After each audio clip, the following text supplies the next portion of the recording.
Welcome. I'm Magnus, and I bring you horror stories to help you relax, or maybe to keep you up at night. Tell us where you're from. Are there spooky forests nearby? If you're a fan of scary stories, subscribe and drop a like. Get cozy, and let's begin. My name is Marcus Thornhill, 42 years old, and I live in Cincinnati, Ohio. The monotony of my accounting job had been crushing my spirit for years, and I desperately needed an escape. That's when I stumbled across an article about renovated fire lookout towers available for overnight stays in Michigan's Upper Peninsula. The idea of solitude among the treetops, miles from civilization, seemed like the perfect remedy for my corporate burnout. I booked the Whitefish Point Lookout Tower for a long weekend in October. My wife Lauren thought I was insane for wanting to go alone, but she understood my need for solitude. "Just promise you'll keep your phone charged," she said, kissing me goodbye as I loaded the last of my gear into my Subaru Forester. I assured her everything would be fine, a sentiment that now makes my stomach turn. The drive north was spectacular, with autumn foliage creating a kaleidoscope of reds and golds against the deep blue Michigan sky. I crossed the Mackinac Bridge around midday, the waters of Lakes Michigan and Huron stretching endlessly on either side. There was something humbling about being suspended between two great lakes, a reminder of how small we truly are in the grand scheme of things. The ranger station was closing when I arrived. A weathered man named Bill handed me a map and the key to the tower. "Last person up there was 3 weeks ago," he mentioned casually. "Tower's been renovated, but it's still primitive. Solar power for lights, propane stove, composting toilet. And fair warning, cell service is spotty at best." He paused, studying my city-soft hands. "You ever stayed in a lookout before?" When I admitted I hadn't, Bill's expression shifted slightly. "Well, they can get a bit intense at night. All that glass, darkness pressing in from every direction. Some folks find it unsettling." He shrugged. "Just remember, anything you hear is probably just animals or the wind.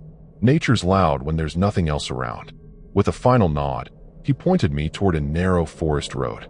"Follow that for 7 miles, then look for the trailhead. Tower's a mile hike up from there." The drive through increasingly dense forest made me second-guess my decision. The road narrowed to little more than a dirt path, branches scraping against my car like desperate fingers. By the time I reached the trailhead, dusk was approaching. I shouldered my pack, locked the car, and started up the steep path, eager to reach my destination before darkness fell completely. When the tower finally came into view, silhouetted against the darkening sky, I felt a surge of exhilaration. Standing on stilts 60 feet tall, the structure resembled a house perched on toothpicks, with a wraparound deck offering 360-degree views of the surrounding wilderness. I climbed the seemingly endless stairs, each step taking me further from the world I knew, higher into a realm that didn't feel entirely welcoming. Inside, the tower was a single room, maybe 15 by 15 feet, with windows on all sides. It was simple but comfortable, with a small kitchen area, a wood stove, a desk facing north, and a twin bed tucked in one corner. I unpacked quickly, then stepped onto the deck to watch the sunset paint the forest in otherworldly hues. The silence was profound, broken only by the occasional rustle of wind through the treetops. For the first time in years, I felt completely alone, though not in the way I'd hoped. As darkness swallowed the landscape, I became uncomfortably aware of my exposure. The windows that offered breathtaking views during daylight now transformed into black mirrors reflecting the room's interior. I couldn't shake the sensation of being watched, though logic told me that was impossible. I was alone, elevated far above the forest floor, with miles of wilderness separating me from the nearest human. That knowledge should have been comforting. Instead, it filled me with a creeping dread I couldn't explain. That first night was a test of nerves. Wind buffeted the tower, making the entire structure creak and sway slightly. I tried to sleep but kept jolting awake, convinced I'd heard something other than the natural sounds of the forest. Around 3 a.m., I finally gave up and sat at the desk with a flashlight and the tower's logbook. Flipping through entries from previous guests, I noticed most were filled with wonder at the views and wildlife sightings. But one entry from late August caught my attention, scribbled hastily in jagged handwriting. "They're watching from the trees. Don't turn off the lights." I laughed nervously, assuming it was someone's idea of a joke to scare future guests. Still, I couldn't help glancing out the windows into the pitch-black forest. The rational part of my brain knew there was nothing out there that wouldn't normally be in these woods. Deer, maybe a bear or a wolf, but none of those creatures would be watching a tower. I closed the logbook and tried to shake off my unease. Morning brought merciful sunlight and spectacular views. Mist hung in the valleys between the rolling hills, and the forest stretched endlessly in every direction. I spotted a large lake to the northwest, its surface like polished glass reflecting the sky. I made coffee and spent hours just gazing at the landscape, taking photos to show Lauren when I returned home. The disturbing night seemed ridiculous in daylight. I decided to explore the area around the tower, following a narrow trail that wound through stands of ancient hemlock and maple. The path eventually led to a small clearing about a quarter mile from the tower. What I found there sent a chill through me despite the warm October sun. A circle of stones, obviously placed intentionally, surrounded the charred remnants of a fire. That alone wouldn't have bothered me. Hikers often made campsites, but arranged around the fire pit were bizarre constructions. Small figurines made of twisted branches and animal bones, their forms vaguely humanoid, but with elongated limbs and oversized heads. Most disturbing was a larger figure propped against a tree, constructed from branches and deer antlers with a crude face carved into a piece of bark. It appeared to be looking directly toward the tower. I told myself this was just someone's idea of spooky forest art. Maybe local kids who like to mess with tower guests. Still, I felt an overwhelming urge to return to the safety of my elevated sanctuary. On the way back, I couldn't shake the feeling that the forest had gone unnaturally quiet. No birdsong, no rustling of small animals in the underbrush. Just my own increasingly rapid footsteps and the sound of my breathing. Back at the tower, I tried to distract myself by reading, but found my gaze repeatedly drawn to the windows, scanning the treeline for any sign of movement. I attempted to call Lauren, hoping her voice would ground me, but as the ranger had warned, there was no cell service. The isolation I'd sought now felt like a mistake. As the afternoon wore on, clouds rolled in, obscuring the sun and casting the forest into premature twilight. The temperature dropped rapidly. I lit the wood stove and prepared a simple dinner, trying to ignore the changing atmosphere outside. Wind picked up, driving sheets of rain against the windows. The storm hadn't been in the forecast. I checked meticulously before leaving, but mountain weather was notoriously unpredictable.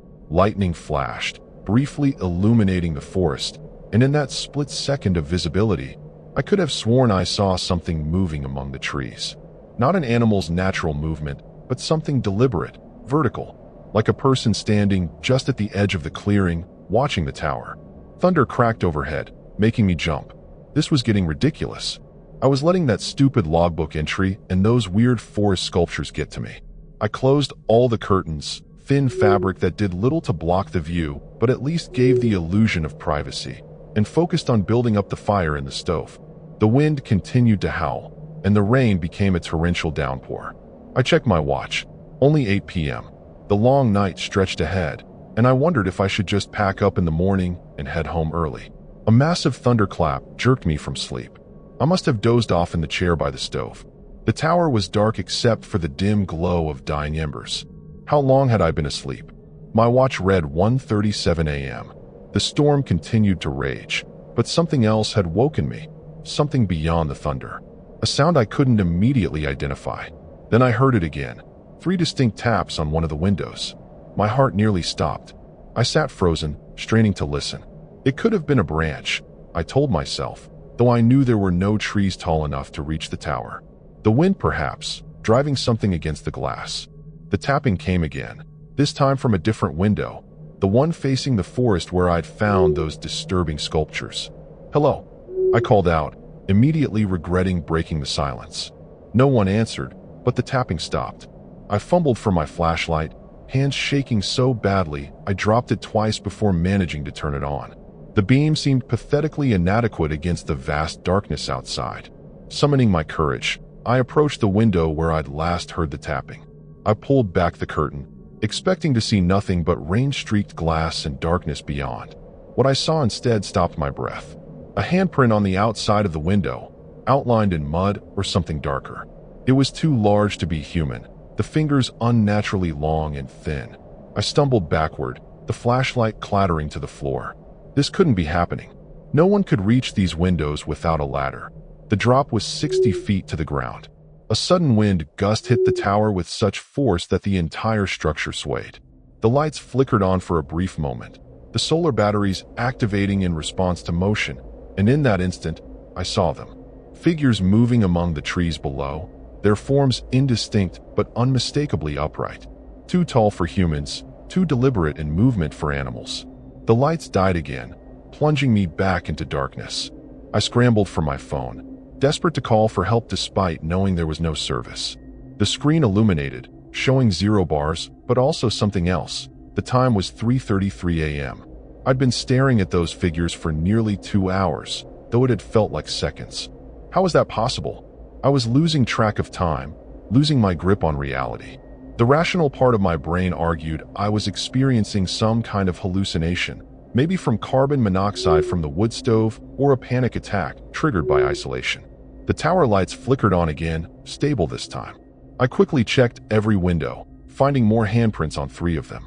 The storm had lessened to a steady rain, and in the distance, I could see the first hint of dawn lightening the eastern sky.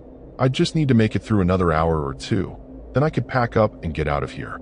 I'd tell the ranger service about the vandalism, because that's all this was, some twisted prankster with a ladder and too much time on their hands.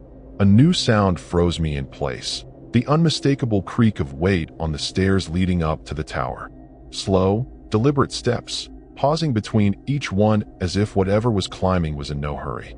I pressed myself against the wall beside the door, away from the windows, clutching my flashlight like a weapon. The footsteps continued, growing closer. 10 steps away. 5. Then they stopped directly outside the door. The handle turned slowly, testing. Thank God I'd locked it before falling asleep. A moment of silence followed. Then a scratching sound started, like nails or claws dragging across the wood. I covered my mouth to stifle a scream. The scratching continued, moving from the door to the nearest window. I could hear something breathing now, heavy and wet, just on the other side of the glass. What do you want? I finally managed to choke out, my voice barely a whisper. The scratching stopped instantly. The breathing continued for a moment. Then I heard a sound that will haunt me forever. A voice, but not quite human, speaking words I couldn't understand but somehow knew were ancient. It repeated the same phrase 3 times, each repetition closer to the sound of human speech, but still fundamentally wrong, like someone learning to use vocal cords for the first time. Dawn broke with excruciating slowness. Whatever had been outside eventually retreated with the darkness, the footsteps receding down the stairs just as deliberately as they had ascended. I remained frozen against the wall, too terrified to move until full daylight flooded the tower. When I finally found the courage to look outside, the forest appeared deceptively peaceful. The storm had passed, leaving everything glistening with rainwater. No sign of the figures I'd seen in the night. But the handprints remained on the windows, and now I could see they weren't made of mud. The substance was dark red, almost black, and had dried to a flaking crust. I didn't bother with breakfast or packing properly. I threw my essential belongings into my backpack, pulled on my boots, and prepared to flee. Before leaving, I checked the logbook one last time, flipping to the entry that had disturbed me. The jagged handwriting was still there, but now I noticed something I'd missed before. Additional text squeezed into the margin. They only come at night. They can't enter unless invited. Don't speak to them. Too late for that warning. My hands shook as I scribbled my own entry. They're real. Get help. I left the tower door unlocked in my haste to escape, taking the stairs 2 at a time. The forest floor felt dangerously exposed after the elevation of the tower, but I had to reach my car. The mile-long trail back to the parking area seemed to stretch endlessly. Every sound, birds calling, branches swaying, sent spikes of adrenaline through my system. Halfway to the trailhead, I spotted something that made me stop dead in my tracks. One of those branch and bone figurines, the kind I'd seen in the clearing, was positioned directly in the middle of the path. It hadn't been there when I hiked in 2 days ago. Worse, it appeared freshly made, the breaks in the wood still leaking sap, the small animal bones still carrying scraps of flesh. I skirted around it, keeping as much distance as possible, and continued at a near run. The parking area came into view, and relief flooded through me, until I saw the state of my car. All 4 tires had been slashed, the windows smashed in. My heart sank. I approached slowly, checking the surrounding trees for any sign of movement. The interior had been ransacked, but strangely, nothing seemed to be missing. My spare clothes and emergency supplies were scattered but present. This wasn't theft. It was someone or something ensuring I couldn't leave. I had no choice but to hike back to the ranger station. According to my map, it was about 7 miles along the road, potentially less if I cut through the forest. But after what I'd experienced, I wasn't about to leave the relative safety of the road. I set off at a brisk pace, constantly checking over my shoulder. The morning warmed quickly, and under different circumstances, the walk would have been pleasant. Now, every step felt like it was taking me further from safety rather than toward it. After about an hour of hiking, I heard the sound of an approaching vehicle, the first human presence since the ranger who'd checked me in. I moved to the center of the dirt road, waving my arms frantically. A green Forest Service truck rounded the bend, slowing as the driver spotted me. The relief I felt was overwhelming. The truck stopped beside me, and a woman in a ranger uniform rolled down her window. "You all right?"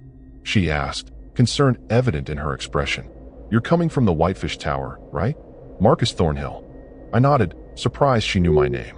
"My car was vandalized. I need to get back to the ranger station and report it. And there's something wrong with that tower, something dangerous." The words tumbled out, and I could hear how unhinged I must have sounded. The ranger, her nameplate read Delaney, studied me carefully. "Get in," she said finally. "We've been trying to reach you. Your wife called when she couldn't get through on your cell. She was worried." I climbed into the passenger seat, the normality of human interaction bringing me back from the edge of panic. As Ranger Delaney turned the truck around, I tried to explain what had happened, but each detail sounded more implausible than the last. I finally gave up, simply saying, "Someone was trying to scare me up there. They vandalized my car to trap me." Delaney was quiet for a moment, then said, "You're not the first, you know. We've had incidents at that tower before. Most people just report strange noises or feelings of being watched. A few have described figures in the forest." She glanced at me. "Nobody's been hurt, though, just scared." "Those handprints on the windows," I insisted. "Someone had to have a ladder to reach them. And my car, that's destruction of property. We need to report this to the police." "We will," she assured me. "But first, let's get you back to the station. You look like you could use some coffee and a phone call to your wife." The ranger station was quiet when we arrived. Too quiet. I expected to see other rangers, visitors, normal park activity. Instead, the parking lot was empty except for Delaney's truck and one other vehicle, an old Jeep I didn't recognize. Something felt wrong, but I was too exhausted and relieved to be around another person to question it properly. Delaney led me inside. The building dimmed despite the morning light. "Power's out again," she explained, though I hadn't asked. "Happens after storms. Generator should kick in soon." She guided me to a small office and gestured toward a chair. "Wait here. I'll make some calls about your car, then you can use the phone to call your wife." I sat, the events of the night catching up to me, making my limbs feel leaden. The office was cluttered with maps and files, but one thing immediately caught my eye. A framed photo on the desk showing Ranger Bill, the man who'd checked me in, standing with a group of other rangers. One of them was Delaney. They were all smiling, arms around each other's shoulders, standing in front of the Whitefish Point lookout tower. Something about the photo disturbed me, though I couldn't immediately identify why. I picked it up for a closer look. The tower in the background was familiar, but something was off. The structural support beams were arranged differently than the tower I'd stayed in, and the surrounding forest didn't match my memory of the landscape. Most disturbing was the date printed in the corner of the photo, June 17th, 1993. I heard Delaney's footsteps returning and quickly replaced the frame. She entered carrying 2 mugs of coffee, handing one to me.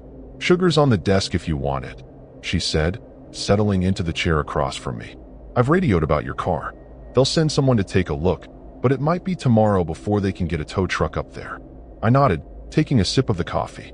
It tasted bitter, with an odd aftertaste I couldn't place. "Did you reach my wife?" I asked. "Line's still down from the storm," Delaney replied. "Cell tower 2. We're completely isolated for now." She studied me over the rim of her mug.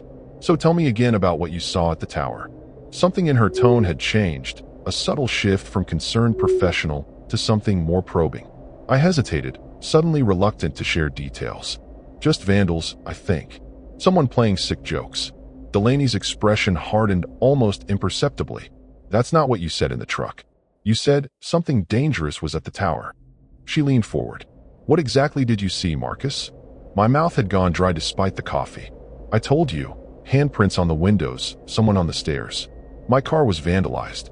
I set the mug down, suddenly not wanting to drink anymore. Actually, if you don't mind, I'm exhausted. Is there somewhere I can rest until we can get communications back up? She ignored my request, instead opening a file folder I hadn't noticed her carrying. You know, the Whitefish Point Lookout Tower has an interesting history. It was decommissioned in 1987 after 3 Forest Service employees disappeared while conducting maintenance. The official report blamed a structural collapse, but no bodies were ever recovered. She slid a black and white photo across the desk, the same tower, but clearly from decades earlier. That's impossible, I said. I just stayed there. It's been renovated. Delaney smiled, but the expression didn't reach her eyes. No, Marcus. The Whitefish Tower was never rebuilt. What's out there now is just the foundation and the first level of stairs. The rest was destroyed. A cold dread settled in my stomach. The coffee cup slipped from my suddenly numb fingers, shattering on the floor. Then where was I? Where did you pick me up from? Delaney's face changed, subtle at first, her smile widening beyond what seemed humanly possible, her eyes darkening to solid black. When she spoke again, her voice had that same quality I'd heard outside the tower door, not quite human, like someone learning to use vocal cords. You're still there, Marcus. You never left. The office around me began to distort, the walls seeming to breathe.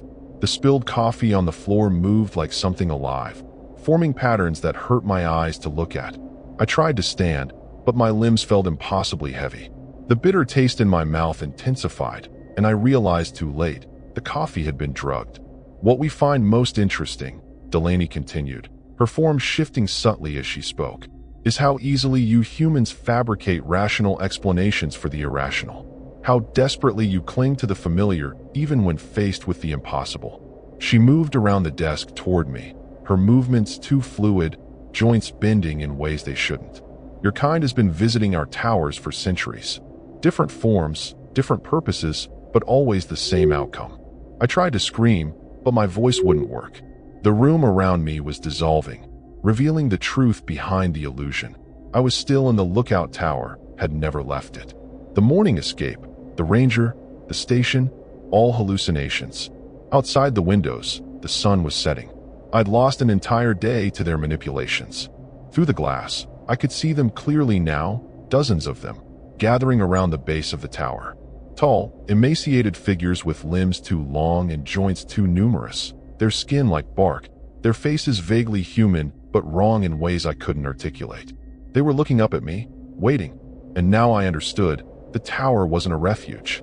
It was a trap, an elaborate lure, just like those branch figurines had been markers leading unwary travelers to this spot. The last thing I remember clearly is the door swinging open on its own. They didn't need an invitation after all. That was just another lie, another way to make me believe I had some control. As they began to ascend the stairs, moving with that same deliberate patience, I realized the true horror. I wasn't their first victim, and I wouldn't be their last. Somewhere in Cincinnati, Lauren would report me missing. Rangers would search and find my car, my belongings in the tower. Another mysterious disappearance in the Michigan wilderness. Another warning no one would heed. The last entry in the logbook wasn't a warning from a previous guest. It was mine, written in a future I was about to experience, in a cycle I was helpless to break. They weren't just taking my body, they were taking my story, my identity, using it to lure the next solitude seeker to their tower.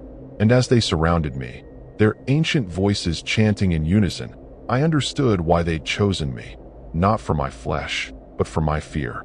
The terror I felt was what nourished them, what gave them strength to maintain their illusion, their hunting ground. As consciousness faded, one thought remained. Somewhere in these Michigan forests stands a lookout tower that doesn't exist. If you find it, turn back. No matter what you see, no matter how safe it seems, do not climb those stairs. They're watching from the trees. And they're always always hungry.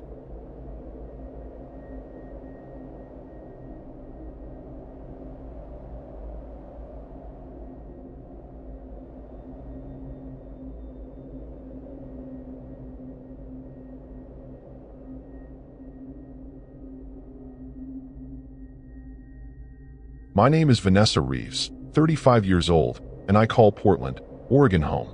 I'm a wildlife photographer specializing in birds of prey, which explains what drew me to Michigan's Upper Peninsula in the first place. The region's reputation for pristine wilderness and diverse raptor populations was too tempting to resist. When I discovered that the Department of Natural Resources rented out a recently restored fire lookout tower near Copper Harbor for research purposes, I jumped at the opportunity. The approval process was surprisingly rigorous. References from previous research sites, detailed project proposals, emergency contact information. Standard procedure. The DNR official assured me over the phone. These towers are remote, and we need to know you can handle yourself. I had years of backcountry experience and the equipment to prove it, so I wasn't concerned. If anything, the thoroughness impressed me. Safety first, especially when you're planning to spend 2 weeks alone in a tower 70 feet above the ground. The Brockway Mountain Lookout stood at one of the highest points in the Keweenaw Peninsula, offering unparalleled views of Lake Superior to the north and vast forests to the south. I arrived on a crisp September afternoon, my Jeep packed with camera gear, supplies, and enough food to last the duration. The final approach was a service road so rough and overgrown I questioned whether I was heading in the right direction until the tower suddenly appeared in a clearing, a stark silhouette against the cloudless blue sky. Unlike most fire lookouts I'd seen, this one had a distinctly antiquated appearance. The wooden stairs spiraled around the central column rather than zigzagging, and the observation room at the top was octagonal rather than square. Most surprising was the glass, old, wavy panes that distorted the view slightly, giving the surrounding landscape a dreamlike quality. Historical restoration, explained Ranger Keller, the taciturn DNR employee who'd met me to hand over the keys. They rebuilt it exactly as it was in 1938. Keller helped me carry the heavier equipment up the dizzying staircase, his breathing labored by the time we reached the top. Not as young as I used to be, he wheezed, setting down my equipment cases. While I organized my gear, he walked me through the tower's features: the wood stove, the rainwater collection system, the composting toilet on the landing below, and the solar panels that powered the minimal electrical needs. "Radio's your lifeline," he emphasized, pointing to an ancient-looking unit mounted beneath the desk. "Cell service is non-existent. Check in every morning at 9. Standard procedure." As Keller prepared to leave, he hesitated at the top of the stairs, his weathered face unreadable. "One more thing," he said finally. "There's a reason we don't rent this tower to tourists. It gets strange up here sometimes." When I asked what he meant, he shrugged uncomfortably. "The isolation plays tricks. You'll see things that aren't there, hear things that can't be. Old-timers called it tower fever. Just remember, whatever happens, whatever you think you see, don't leave the tower at night. Not for any reason." I laughed off his warning, assuming it was the standard scare the city girl routine. As his truck disappeared down the service road, I set up my first camera, focusing on a pair of red-tailed hawks circling lazily above the treeline. Through my telephoto lens, the forest seemed to stretch infinitely, an ocean of green punctuated by the occasional flash of water from hidden lakes and streams. I felt that familiar thrill of isolation, just me and the wilderness, exactly as I wanted it. That sense of peaceful solitude lasted precisely until sunset. As the light faded, the forest transformed. Shadows deepened and shifted in ways that seemed unnatural, as if the darkness had weight and substance. The temperature dropped dramatically, and a mist rose from the valleys, curling around the base of the tower like spectral fingers. I told myself this was normal, just the dramatic temperature shifts common in high-elevation areas. But there was something else. A silence that felt alive, watchful. The nocturnal symphony of insects and owls I'd expected never materialized. Instead, the forest held its breath, waiting. The first night in a new location is always an adjustment, I reminded myself as I heated soup on the propane stove. But even as I worked through my evening routine, organizing photos, making notes, preparing equipment for the morning, I couldn't shake the feeling that something was fundamentally wrong. The wavy glass of the windows seemed to amplify the darkness outside, and my reflection stared back at me with an expression I didn't recognize. When I finally crawled into my sleeping bag, exhaustion overcame unease, and I drifted into disturbed dreams filled with watching eyes and silent, patient predators. I woke to a tapping sound, gentle but persistent. Morning light filtered through the windows, revealing a large raven perched on the rail outside, its beak striking rhythmically against the glass. When it saw me stir, it stopped, fixing me with an unervingly intelligent gaze before spreading its wings and launching into flight. I watched it soar toward the forest, where it joined a dozen others circling above a specific section of trees about a half-mile from the tower. Unusual behavior for ravens, but excellent for photography. I quickly set up my equipment, capturing the bird's strange flight pattern. After checking in on the radio at 9, Ranger Keller's response brief and formal, I decided to investigate what had attracted the ravens. Following DNR protocols, I marked my intended path on the topographical map, estimating I'd be back well before dark. The descent from the tower was dizzying, the spiral staircase creating an optical illusion of movement even when standing still. On solid ground, I oriented myself using landmarks visible from above and set off toward where I'd seen the ravens gathering. The forest felt different at ground level, denser, more claustrophobic. Towering pines blocked much of the sunlight, creating a perpetual twilight. I followed game trails where possible, marking my path with biodegradable surveyor's tape. After about 20 minutes of hiking, I noticed something odd about the vegetation around me. The underbrush thinned out, replaced by unusual fungi, pale, waxy mushrooms growing in perfect circles. Some were small enough to step over, others large enough to walk through, their circumferences precisely defined as if drawn by a compass. The ravens were gone when I reached the area where they'd been circling, but what I found instead stopped me cold. In a small clearing stood the remains of another tower. Not a lookout, but something older, cruder. Rough-hewn logs formed a structure perhaps 30 feet high, weathered gray with age. Unlike the DNR tower, this one had no enclosed room at the top, just an open platform. Most disturbing were the carvings covering every inch of the wood. Symbols I didn't recognize, primitive figures in disturbing poses, and what appeared to be tallies or counts, hundreds of marks grouped in sets of 5. Curiosity overcame caution, and I approached the structure, camera in hand. The ground around the base was unusual, bare earth in a perfect circle, devoid of the pine needles and vegetation that covered the rest of the forest floor. At the tower's foot lay scattered bones, mostly small animals, but some larger, their surfaces stained and weathered. I noticed a pattern in their arrangement, subtly forming the same circular motif I'd seen in the fungi. Professional interest took over as I photographed everything, making mental notes for research later. The tower itself appeared unsafe to climb, its wooden rungs rotted and broken in places. Still, I approached closer, running my hand over the carvings.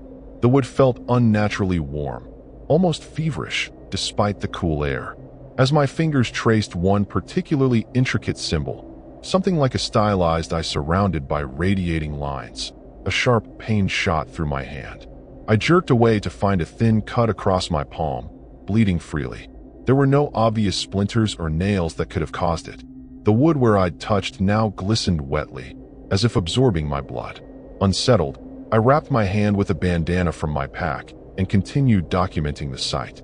My research proposal had mentioned indigenous artifacts, but nothing in my preliminary reading had referenced towers like this. I need to consult with local historical societies and perhaps some of the Ojibwe cultural centers. As I circled the structure, a movement at the edge of my vision made me freeze.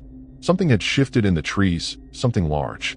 I scanned the forest, seeing nothing out of place, yet absolutely certain I was being watched. The sudden, harsh call of a raven broke the silence. Looking up, I saw the birds had returned, now perched on the platform at the tower's top. Their presence should have been explicable. Ravens are naturally curious creatures, attracted to unusual objects and human activity. But the way they arranged themselves, equidistant around the platform's edge, all facing inward rather than out toward the forest, struck me as deliberate, coordinated. As I watched, they began to call in sequence, creating an eerie rhythm that echoed through the trees. I checked my watch, surprised to find it was already past noon. The morning had slipped away faster than I'd realized. The cut on my palm throbbed uncomfortably, and I noticed with alarm that the bleeding hadn't stopped. If anything, it seemed worse, the bandana already soaked through. I needed to head back to treat it properly. As I turned to leave, I felt a wave of dizziness, the forest spinning around me momentarily. Dehydration, I thought, or perhaps slight blood loss. I drank from my water bottle and oriented myself toward the tower, which should have been visible above the tree line from this distance. It wasn't. The DNR tower, which had dominated the landscape from every angle during my approach, had simply vanished from view. I checked my compass, confirmed my position on the map, and looked again. Nothing but unbroken forest canopy stretched in every direction. A spike of panic rose in my chest, but I suppressed it with practiced calm. There was a logical explanation. The trees were taller than I'd estimated, or perhaps there was a slight ridge blocking my line of sight. I would follow my marked path back, and all would be well. The return journey took twice as long as it should have. My markers were still there, but the trails themselves seemed to shift, leading me in circles despite my careful navigation. The dizziness returned, stronger now, accompanied by a strange auditory effect, the forest sounds seeming to echo and distort. By the time the DNR tower finally came into view, the sun was already dipping toward the horizon. I'd lost nearly an entire day to what should have been a short hike. Worse, the cut on my hand had developed an angry red line tracking up my arm, the beginning of an infection that needed immediate attention. I radioed Ranger Keller the moment I returned to the tower, reporting my discovery and my injury. The response came not from Keller, but from another ranger whose voice I didn't recognize. Clean the wound thoroughly. Apply the antibiotic ointment from the first aid kit. Monitor for fever. Do not return to that site. The transmission ended before I could ask questions about the strange tower or request evacuation if the infection worsened. The clinical response felt oddly detached, as if my situation was expected rather than concerning. Following the instructions, I cleaned and bandaged my hand, swallowing ibuprofen for the throbbing pain. The red streaking had stopped advancing up my arm, but the cut itself looked worse, the edges darkened as if bruised, the surrounding skin hot to the touch. More alarming were the dreams that came whenever I closed my eyes. Vivid flashes of the carved tower, the symbols moving and shifting like living things. I forced myself to stay awake, focusing on reviewing my photographs from the day. The images on my camera weren't what I remembered taking. Oh, the tower was there, the bones, the ravens, but in the background of several shots were dark, elongated figures standing among the trees. They were blurred, as if in motion when the shutter captured them. Their forms vaguely humanoid, but wrong somehow. Too tall, limbs too thin and numerous. I told myself they were shadows, tricks of light filtering through branches. But a growing part of me knew they were what I'd sensed watching me in the forest. Night fell with unnatural swiftness, the sunset bleeding from crimson to black in minutes rather than the gradual transition I'd expected. With darkness came sounds, faint at first, then growing in clarity. Whispering voices speaking words just beyond comprehension, their cadence reminding me of the sequential calls of the ravens. They seemed to come from directly beneath the tower, as if something were circling the base. I extinguished all lights, not wanting whatever was out there to know I was watching. In the darkness, I could see them more clearly. Tall, moving with a swaying gait between the trees, their paths forming perfect circles around the tower. 7 figures, maintaining exact distances from each other as they walked. I fumbled for my camera, hands shaking as I attached the night vision lens. Through the viewfinder, their forms became clearer, unnaturally thin bodies with too many joints, heads that rotated independent of their torsos. Not human, but wearing humanity like ill-fitting masks. The radio crackled to life without warning, making me jump. Instead of Keller's voice or the unknown ranger, a cascade of sounds emerged, clicks, static, and buried beneath it all, my own voice repeating words I'd never spoken. I understand now. I accept. I understand now. I accept. I ripped the power cord from the wall, but the transmission continued, the volume increasing until it filled the small space.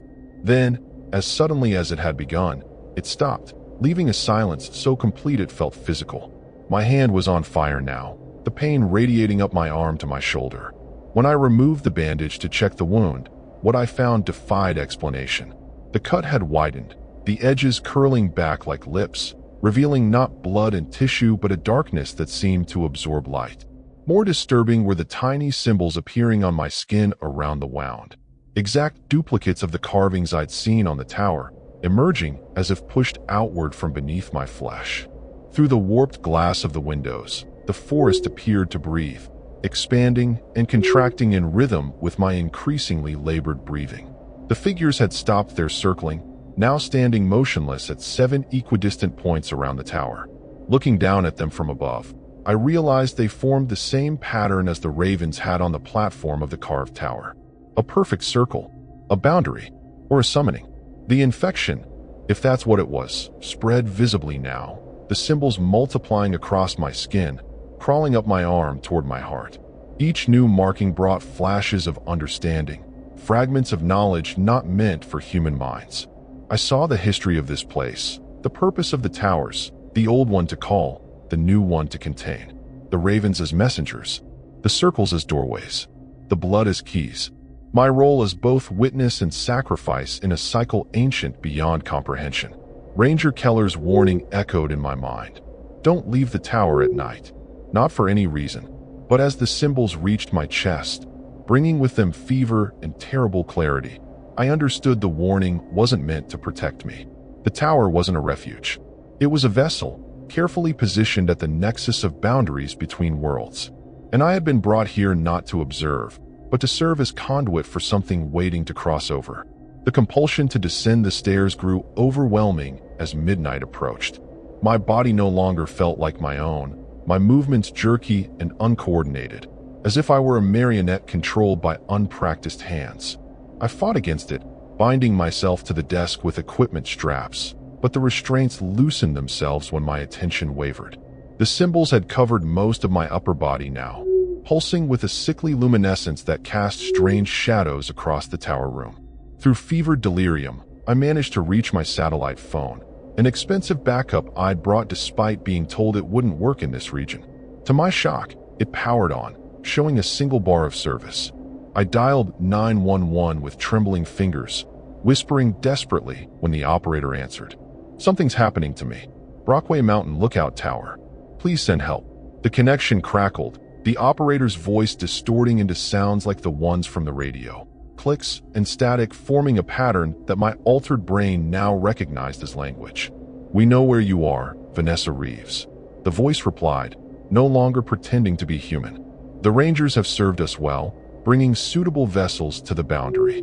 Your predecessor didn't respond to the gift as strongly as you have. Your bloodline makes you more receptive. The revelation hit me like physical blow. My application hadn't been randomly approved. My references hadn't been checked for safety concerns, but for genealogical connections. I remembered the thoroughness of the process, the unusual questions about family history and birthplace. They had selected me specifically, knowing what would happen when I found the ancient tower, when its guardians marked me with blood. Outside, the figures began a slow ascent, not using the stairs but climbing the support beams directly. Their too many limbs finding purchase where no handholds should exist. I could see their faces clearly now through the windows, not masks as I'd thought, but features in constant flux, shifting between forms both animal and human, but settling on neither.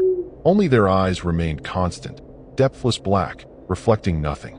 With the last of my willpower, I barricaded the door and windows, though I knew it was futile. Whatever force controlled my body was also inside the tower, spreading through me with every heartbeat. The symbols had reached my neck now, crawling upward like living things. Each new marking brought greater understanding and greater horror. I was not the first to serve this purpose. The tower had been rebuilt many times over centuries, always in the same location, always with the same design. The DNR was merely the latest caretaker, continuing a tradition older than the department itself. The radio switched on again, this time broadcasting what sounded like recordings of previous tower occupants, fragments of journals, desperate pleas, eventual acceptances. Among them, I recognized Ranger Keller's voice, younger but unmistakable. Day 17. The markings have reached my face. I can see them now, all the time, not just at night. They've explained what I'll become. What we'll all become, eventually. It's not death they bring. It's transformation. As if triggered by his words, the infection accelerated, symbols spreading across my face, crawling into my mouth, my nose, behind my eyes. With them came visions, the forest as it truly was, layered with realities invisible to normal perception. Beneath the physical trees grew their spiritual counterparts, their roots not in soil, but in something older, their branches extending into dimensions I couldn't comprehend. And moving among them, vast intelligences that had been here long before humans arrived, who had taught the first indigenous peoples the meaning of sacred boundaries and necessary sacrifices. The first of the entities reached the landing outside the door, its limbs folding impossibly as it pressed itself against the gap beneath. Not flesh, but something like smoke poured through, solidifying into appendages that grasped the doorknob from inside. The lock gave way with a sound like breaking bones. As the door swung open, I made one final, desperate attempt to escape my fate. I lunged for the window opposite the door, smashing through the antique glass onto the narrow observation deck outside. The night air hit me like a physical force, clearing my head momentarily. 70 feet below, the forest floor seemed miles away. The tower swayed slightly in the wind, the ancient wood creaking under stress. I edged away from the broken window, glass crunching beneath my boots, feeling for the auxiliary ladder I'd noted during my orientation, an emergency fire escape running down the exterior from platform to ground. My hand found the top rung just as the entity emerged fully into the tower room, its form absorbing all light, creating a void in the shape of something almost human. I descended as quickly as I dared, the metal rung slick with dew, my infected hand barely functional. 20 feet down, I heard movement above, not the entity from the room, but others, climbing down the tower's exterior faster than humanly possible. 50 feet above the ground, I felt the ladder shudder as something grasped it above me. 30 feet up, I could hear their breathing. Wet, labored sounds like drowning lungs struggling for air. With 15 feet remaining, I lost my grip, plummeting to the forest floor in a tangle of limbs. Pain exploded in my ankle, sprained or broken, impossible to tell in the darkness. I dragged myself away from the tower, using roots and underbrush to pull my body forward. The entities didn't pursue immediately, instead forming their circle again, 7 points equidistant around the tower. They began a swaying movement, synchronized despite their physical separation. The air between them thickened visibly, like heat waves rising from summer pavement, forming a dome that encompassed the entire clearing. I realized with horror that they weren't trying to catch me. They were performing a ritual, using the tower as focus and my infected blood as catalyst. The symbols on my skin burned like brands, responding to their movements. Each sway sent waves of agony through my body, the markings pulsing in rhythm. Through vision increasingly distorted by pain and fever, I saw the space within their circle begin to change, reality folding inward like origami collapsing along predefined creases.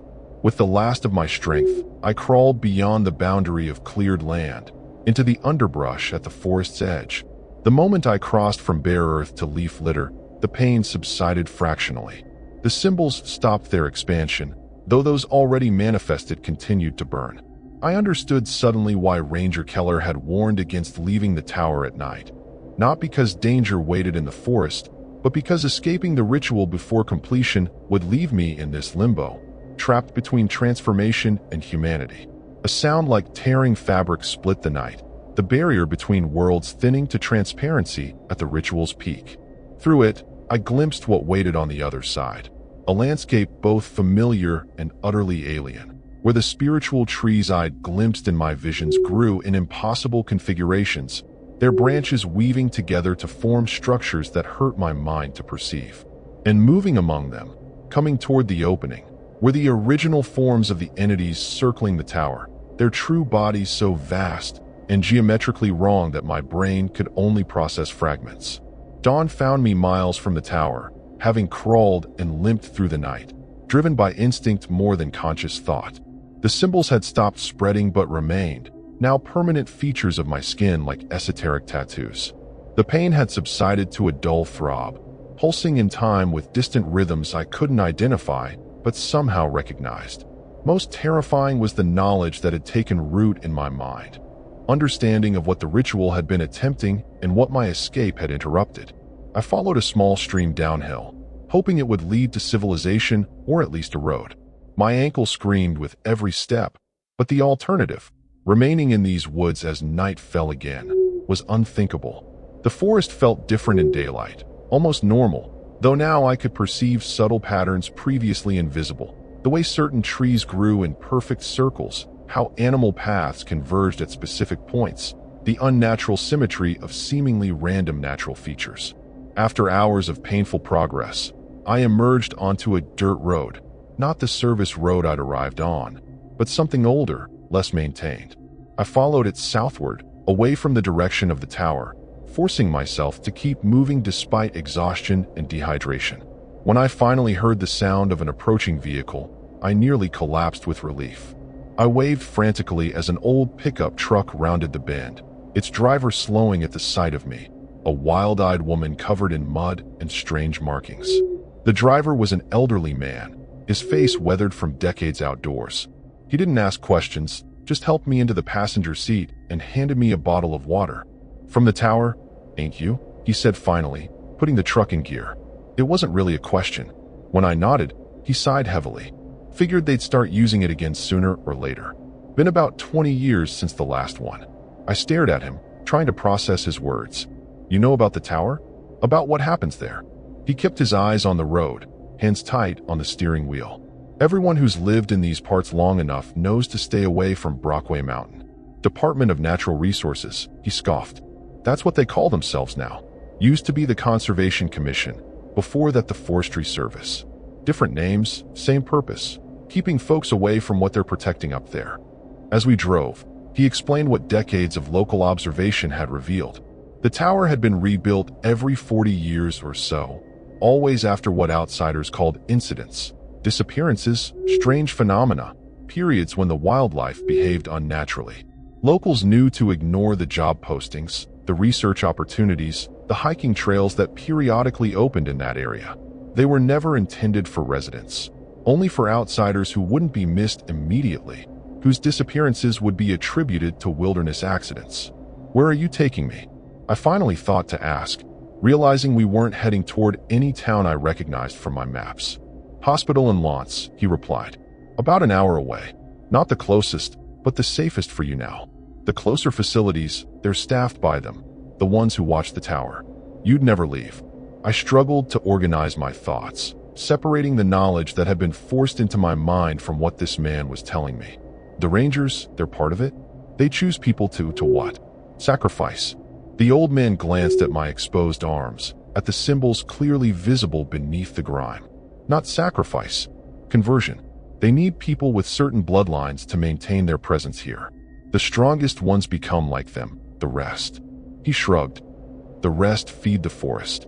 My blood ran cold as pieces fell into place. My detailed family history provided during the application process, the specific questions about maternal ancestry, the excessive documentation of genetic medical conditions. They'd known exactly what I was before I'd ever set foot in Michigan. "You were lucky," the man continued. "Most don't make it out of the circle once it starts. Something must have gone wrong with their ritual." He tapped his gnarled finger against the steering wheel thoughtfully. "Or maybe you're stronger than they expected." We drove in silence for several miles, the implications of my situation settling over me like a shroud. The symbols on my skin were permanent reminders of how close I'd come to complete transformation. The knowledge in my head about the entities, their purpose, the true nature of the forest would never leave me. I was caught between worlds now, neither fully human nor whatever they were attempting to create. "What happens now?" I finally asked as signs for Lance began to appear along the roadside. The old man's expression was grim. "You run. As far from Michigan as you can get. Change your name. Avoid forests. They'll be looking for you. The incomplete conversion makes you more valuable now, not less. They'll want to study what went wrong, why you were able to resist." He reached into his pocket, retrieving a small leather pouch which he pressed into my hand. "Local remedy. Paste made from certain mushrooms and herbs. Apply it to those markings every day. Won't remove them, but will mask their signature, make you harder to track. At the hospital, he refused to come inside, simply helping me to the emergency entrance before pressing a folded wad of cash into my hand. Get treatment, then get moving. Bus stations 3 blocks south. Don't tell anyone your real name or where you've been. As he turned to leave, I asked his name, wanting some way to thank him for his help. He hesitated. Better you don't know. Better I don't know yours either. His eyes drifted to the symbols on my skin, now partially covered by my torn sleeve. Those markings, they're not just tracking devices. They're a language. They're language. The more you have, the more of you belongs to them. Remember that. The hospital staff asked few questions, attributing my injuries and delirium to exposure and a bad fall. The unusual tattoos drew curious glances, but no direct inquiries. I used a false name, paid cash, and was discharged the following morning with a walking boot for my severely sprained ankle and antibiotics for an infection they couldn't quite identify. Before leaving, I scrubbed the symbols with the paste from the old man's pouch, watching as they didn't disappear but somehow receded, becoming less vibrant, less noticeable to eyes that weren't looking specifically for them. From Lawrence, I took a bus to Milwaukee, then another to Indianapolis, then a series of connections that eventually brought me to Tucson, Arizona, a landscape so different from Michigan's forest that I hoped it would provide some measure of safety. I avoid wooded areas now, staying in open spaces where I can see what's coming. I've learned to recognize the signs, circles of vegetation, patterns in animal behavior, the unnatural symmetry of seemingly random events. The knowledge forced into my mind hasn't faded, but I've learned to compartmentalize it, to recognize which thoughts are mine and which were planted. The symbols remain, though faded, a constant reminder of how close I came to becoming something other than human. Sometimes, when I sleep, I still hear the ravens calling in sequence, still feel the pull toward a ritual left unfinished. On those nights, I wake to find the markings burning, pulsing with renewed vigor. I apply the paste. I've learned to make it myself now, growing the necessary fungi in carefully controlled conditions, and wait for the sensation to pass. I've researched other lookout towers since then, finding disturbing patterns in disappearances associated with certain sites across the country. The Department of Natural Resources exists in every state. Its personnel transfers impossible to track, its oldest records conveniently lost to fires and floods. The Brockway Mountain Lookout still appears on forestry maps, still supposedly available for research purposes to applicants with the right qualifications, the right bloodlines. Sometimes I contemplate warning others, exposing what happens in those remote locations. But who would believe me? And more importantly, how far does their influence extend? How many institutions have been infiltrated by those who serve the entities in the forest? The symbols on my skin are answer enough. Their roots go deeper than any human organization, stretching back to times before written history. They were here first, and they're patient. So instead, I watch for signs in the news, unusual wildlife behavior, unexplained phenomena in national forests, researchers gone missing in remote areas. I track weather patterns around certain locations, looking for the unnatural storms that herald ritual activity. And I warn those I can, in ways that don't reveal too much. Anonymous emails to potential applicants, subtle interference with application processes, carefully worded reviews of recreational areas mentioning dangers not found in official guides. Most importantly, I never stay in one place too long. Because despite my precautions, despite the distance and the open desert landscapes, I know they're still searching. On the darkest nights, when the space between stars seems too vast, too pregnant with possibilities, I feel them testing boundaries, seeking paths to this reality that don't require towers or rituals or unwilling converts. And I wonder if my escape was truly luck, or just another stage in a pattern too complex for human minds to comprehend. A pattern that began long before I entered that tower and will continue long after I'm gone. The towers are still standing, after all, and they're always looking for new observers.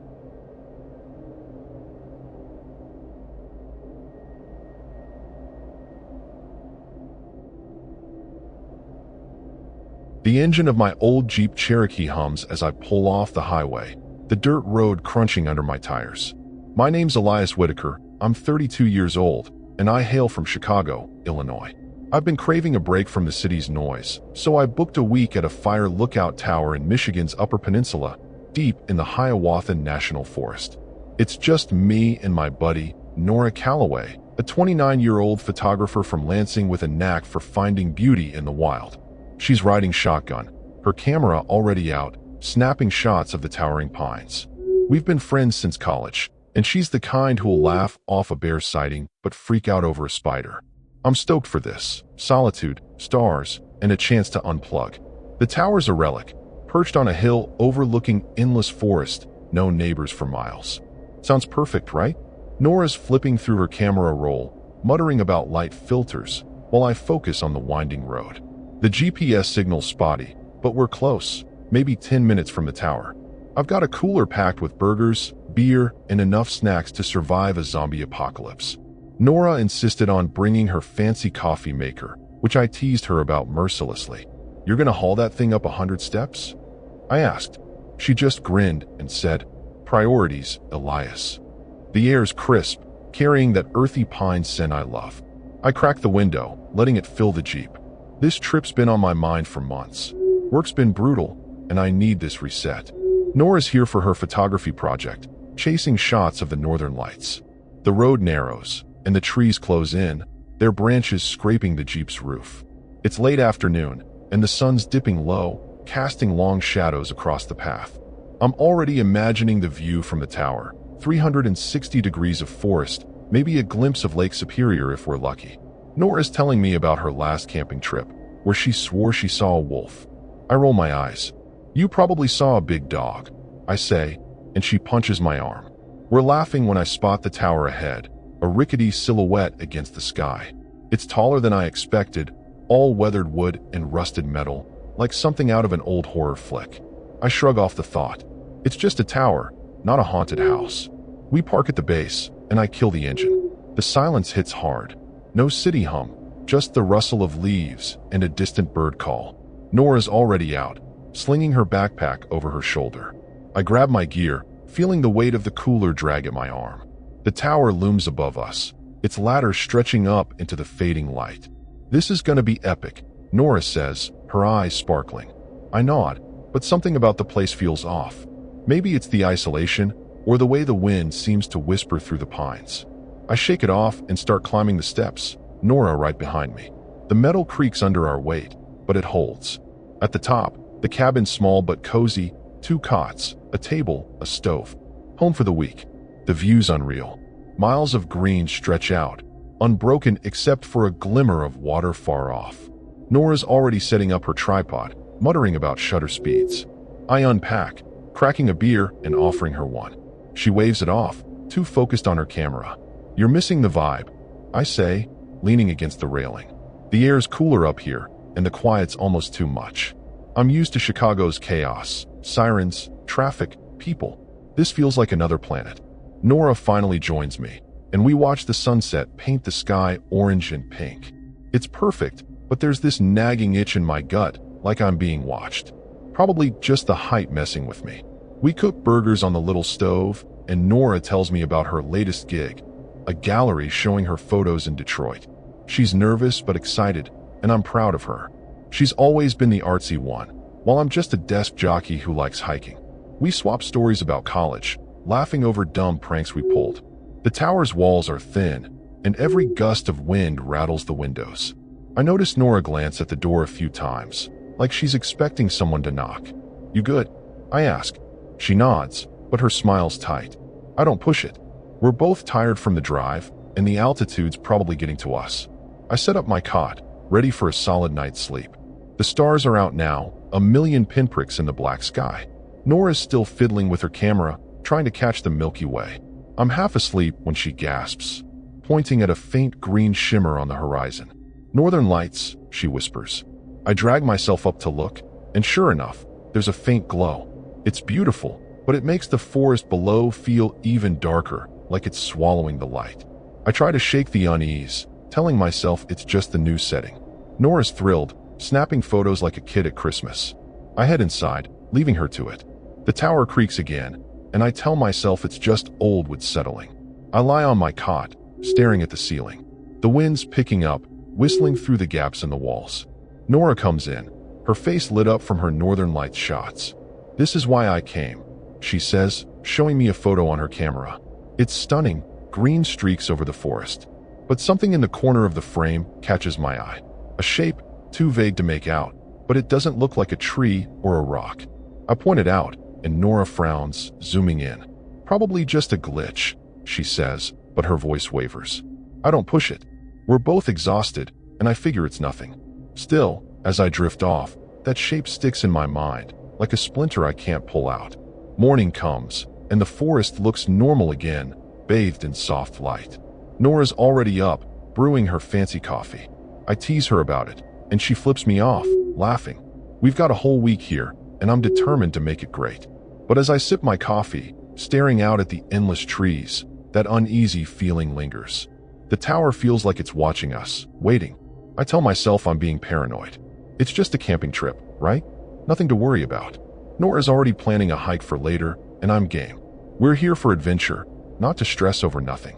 Still, I can't shake the sense that something's out there, just beyond the trees. The morning sun cuts through the pines, but the air's got a bite that makes me zip up my jacket. Nora's already plotting our hike, her map spread across the tower's rickety table.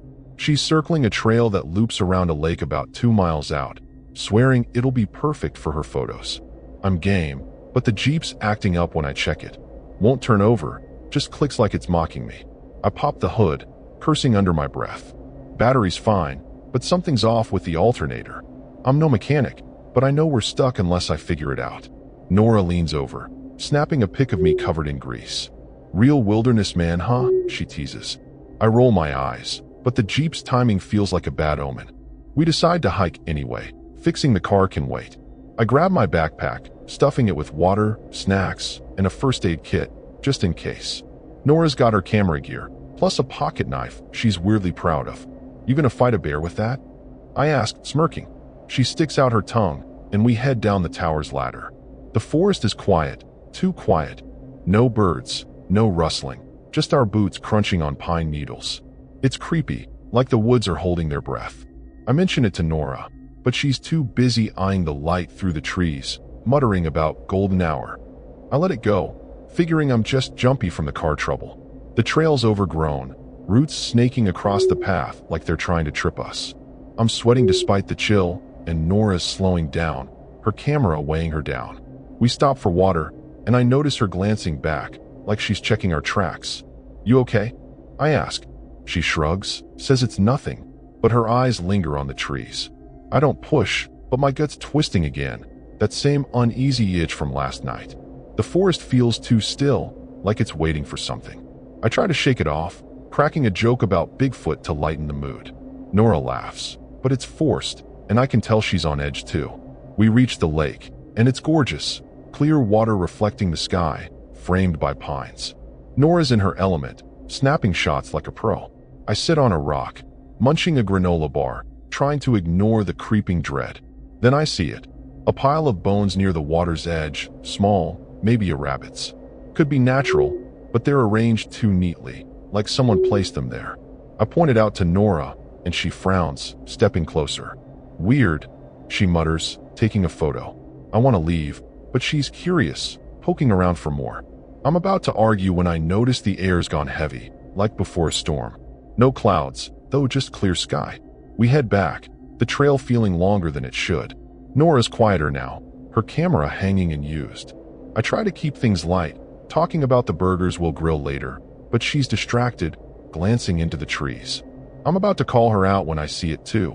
A flash of movement, too quick to pin down. Not an animal, not a person, just something. My heart kicks up, but I don't say anything. No need to freak her out more. Back at the tower, the Jeep's still dead, and I'm starting to wonder if we're stuck here for real. I tinker with it, but my hands are shaking, and not just from the cold. Nora's up in the tower, sorting her photos, when she calls me over. Her voice is tight, and I climb up fast. She's zoomed in on one of her lake shots, and there's something in the background, blurry, but tall, humanoid, standing among the trees. "What the hell is that?" she whispers. I squint, trying to make sense of it. Could be a trick of the light, but it doesn't feel like it. My mind flashes to those bones, that neat little pile. Probably nothing, I say, but my voice sounds hollow. Nora doesn't buy it, and neither do I. We lock the tower door, something we didn't bother with last night. I try the radio, hoping to call for help, but it's just static. No signal, no nothing. Nora's pacing now, her usual chill vibe gone. We should have stayed in Lansing, she mutters, half joking, but I can hear the fear. I'm feeling it too. This place is starting to feel wrong, like we're not supposed to be here. I suggest we stick close to the tower tomorrow, maybe try the Jeep again.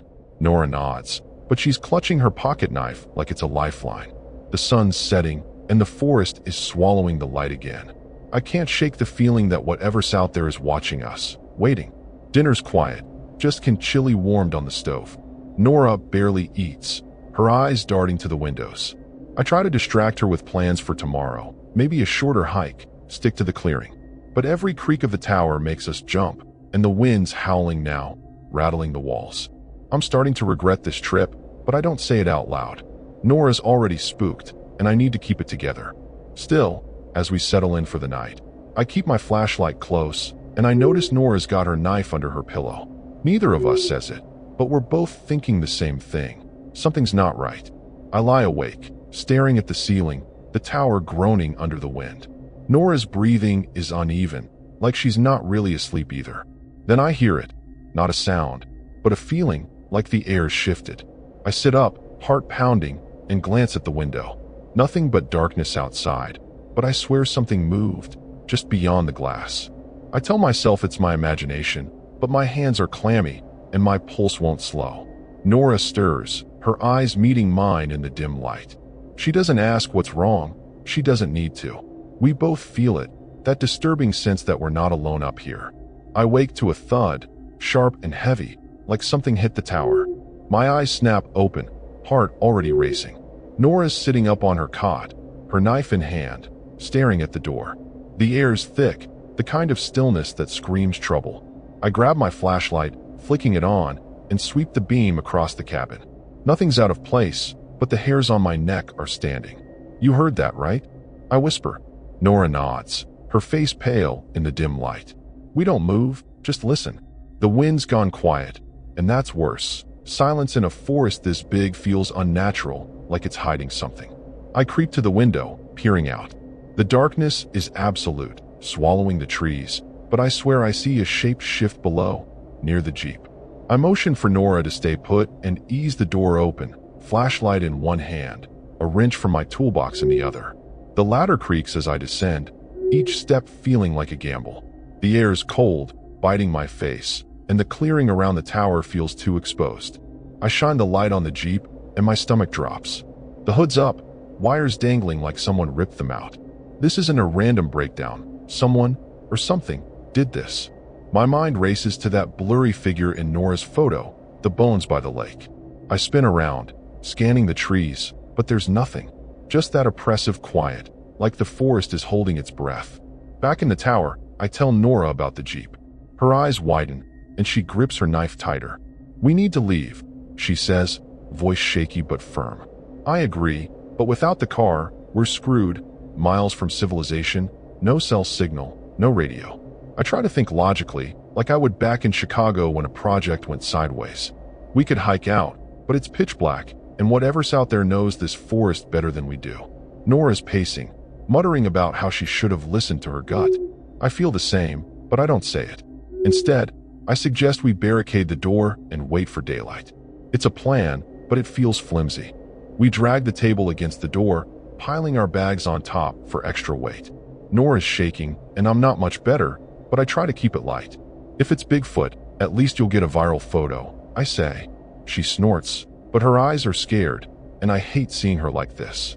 We sit on our cots, flashlight beams dancing across the walls. Then we hear it, a low, guttural hum, not animal, not human, coming from below the tower. It's faint but steady, like a chant. My blood runs cold.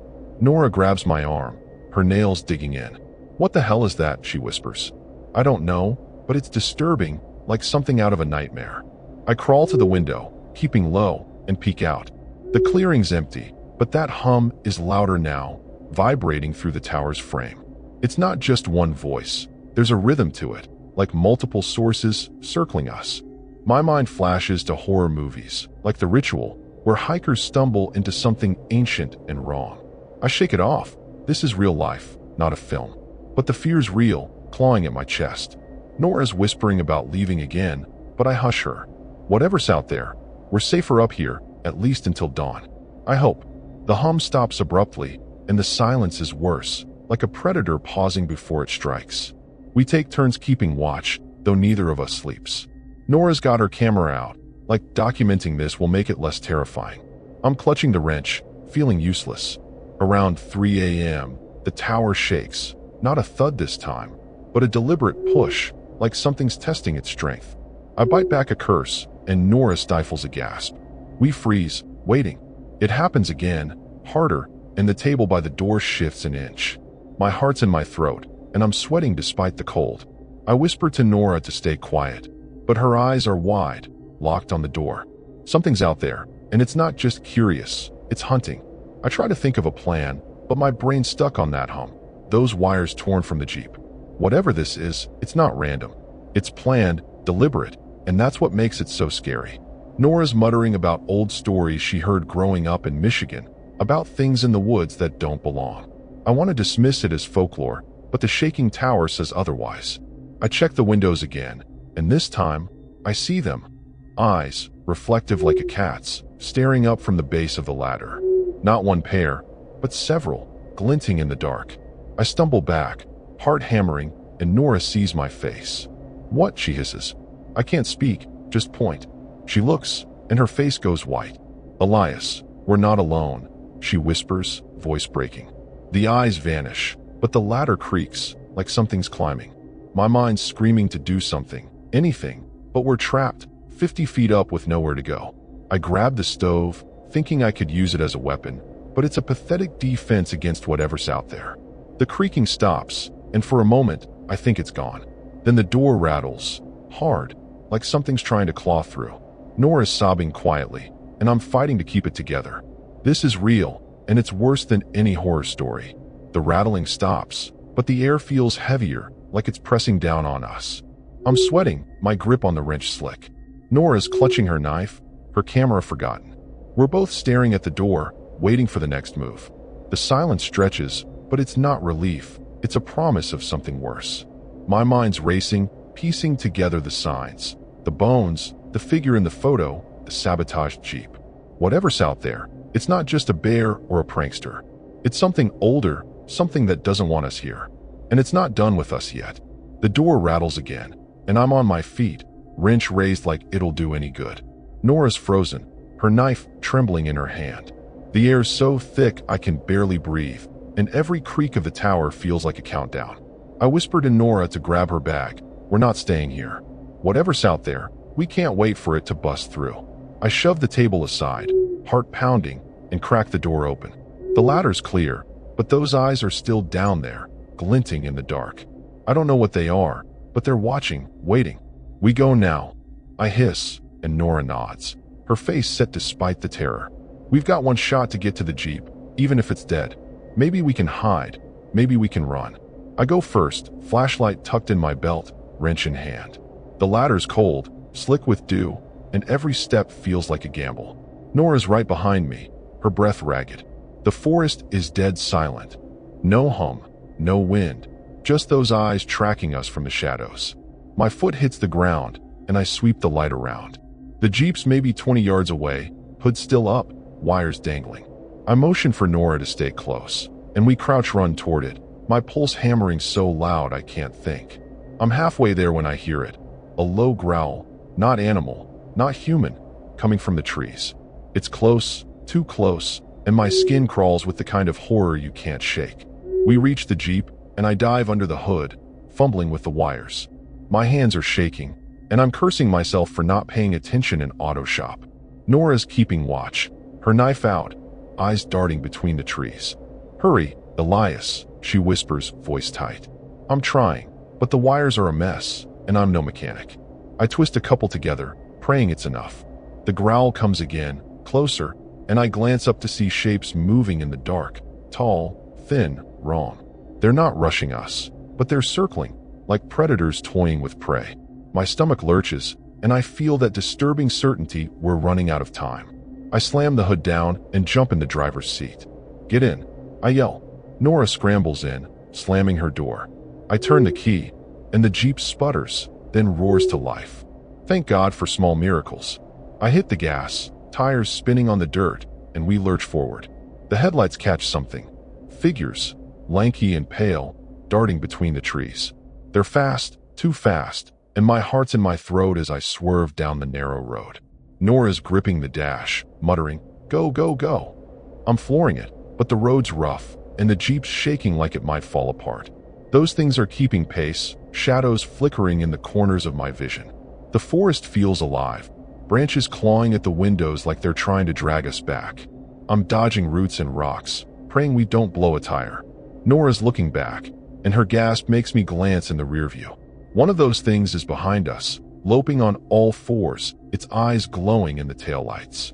It's not human. It's too long, too twisted, like something out of a nightmare. "Faster!" Nora screams, and I push the Jeep harder, the engine screaming. The road twists, and I nearly lose control, but I keep it together. My mind's racing, stories of wendigos, skinwalkers, things Nora mentioned. I thought they were just tales, but this is real, and it's terrifying. We hit a straight stretch, and I gun it, putting distance between us and whatever's chasing us. The shapes fall back, but I don't trust it. My hands are slick on the wheel, and Nora's crying now, quiet sobs that make my chest ache. I want to comfort her, but I can't take my eyes off the road. The forest is endless, and I'm starting to think we'll never get out. Then I see it, a sign for a ranger station, maybe 5 miles out. Hope flares, but it's fragile. I tell Nora we're heading there, and she nods, wiping her eyes. "We're gonna make it," I say, more to convince myself than her. But the Jeep's rattling, and I smell burning rubber. The road narrows again, and something slams into the side of the Jeep, hard enough to dent the door. I swerve, barely keeping us on the path.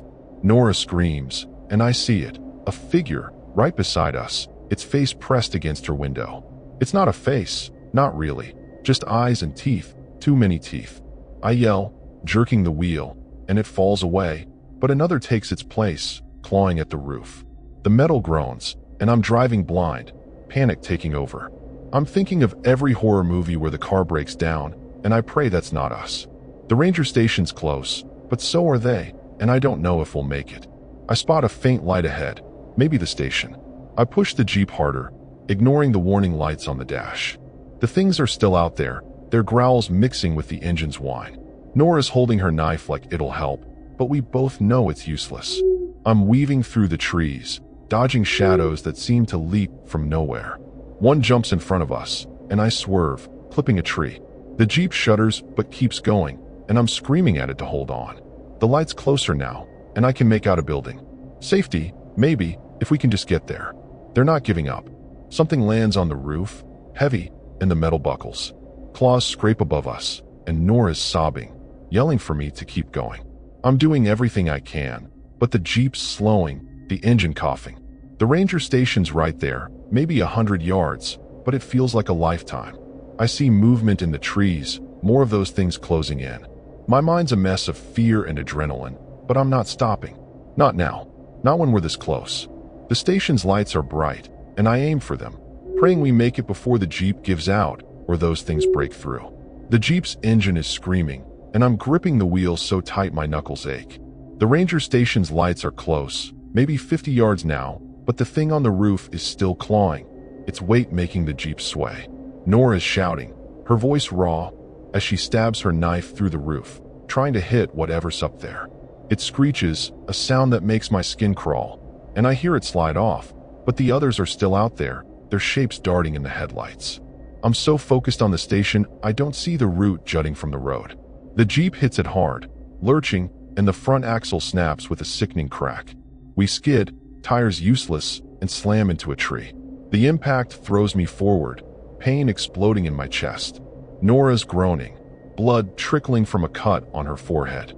I'm dazed, but I grab her arm, yelling, "We gotta move." The station's so close I can see the door, but the Jeep's dead, and those things are closing in. I kick my door open, dragging Nora out. She's shaky but on her feet, clutching her knife. The growls are everywhere now, circling us, and the air's thick with that disturbing, heavy feeling, like the forest itself is against us. I grab my flashlight and wrench, knowing they're useless but needing something in my hands. We stumble toward the station, my heart pounding so hard I can barely think. The lights are our only hope. We're halfway there when Nora trips, her ankle twisting on a rock. She cries out, and I pull her up, but the delay costs us. A shape lunges from the trees, all limbs and teeth, and I swing the wrench, connecting with a sickening crunch. It staggers back, but more are coming, their eyes glinting like they're enjoying this. I'm hauling Nora now, her arm over my shoulder, and she's muttering apologies through her tears.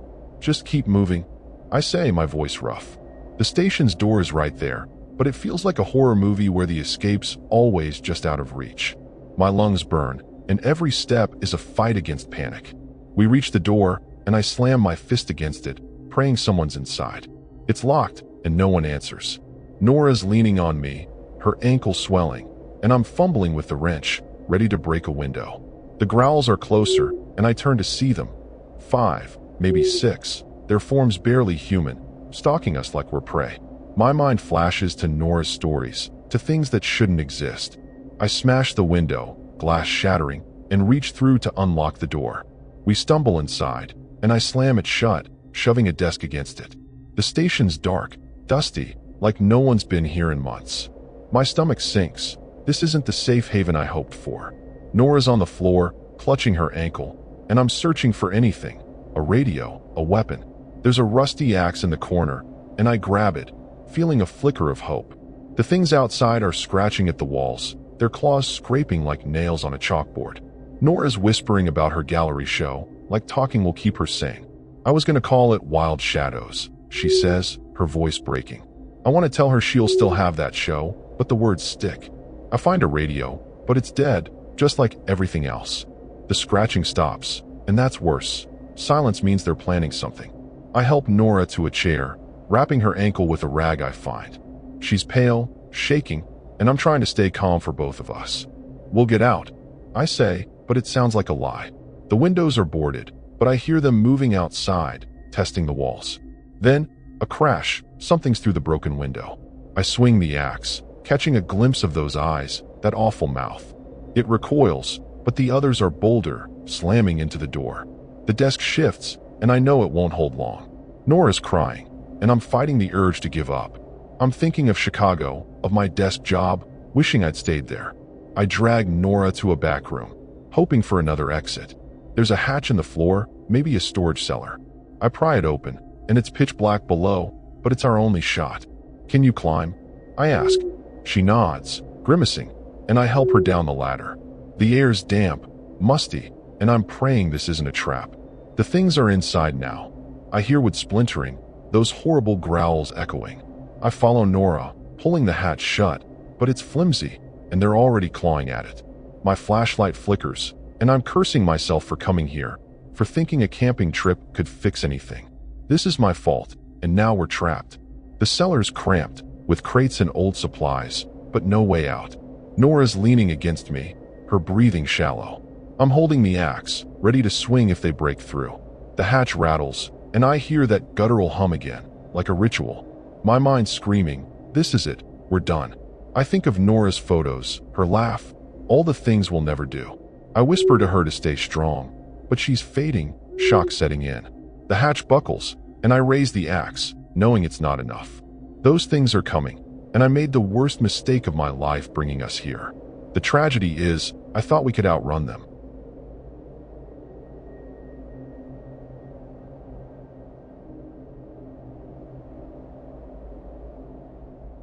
My name is Elliot Graves, 28 years old, and I live in Boston, Massachusetts, where I work as a software developer.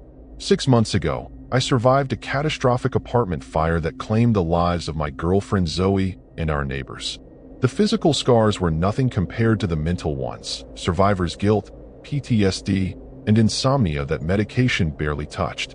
My therapist suggested a complete change of environment, somewhere peaceful, isolated, with plenty of fresh air. That's how I found myself applying for the Wilderness Watch volunteer program in Michigan's Porcupine Mountain State Park. The program coordinator, a no-nonsense woman named Diana Voigt, seemed hesitant when I applied. "The Cedar Ridge Lookout is our most remote posting," she explained during our video interview, studying my face with unusual intensity. "Most volunteers request the towers closer to facilities. Are you sure you wouldn't prefer one of those?" When I insisted on solitude, something changed in her expression. Relief, perhaps? She approved my application immediately, waiving the usual waiting period and background checks, which should have been my first warning. I arrived in Michigan in early October, driving a rental car loaded with supplies for my 2-week stay. The fall colors were at their peak, the maples and oaks creating a tapestry of reds and golds against the dark green of the pines. The rangers at the park headquarters gave me a brief orientation, then handed me a satellite phone for emergencies only and a set of keys.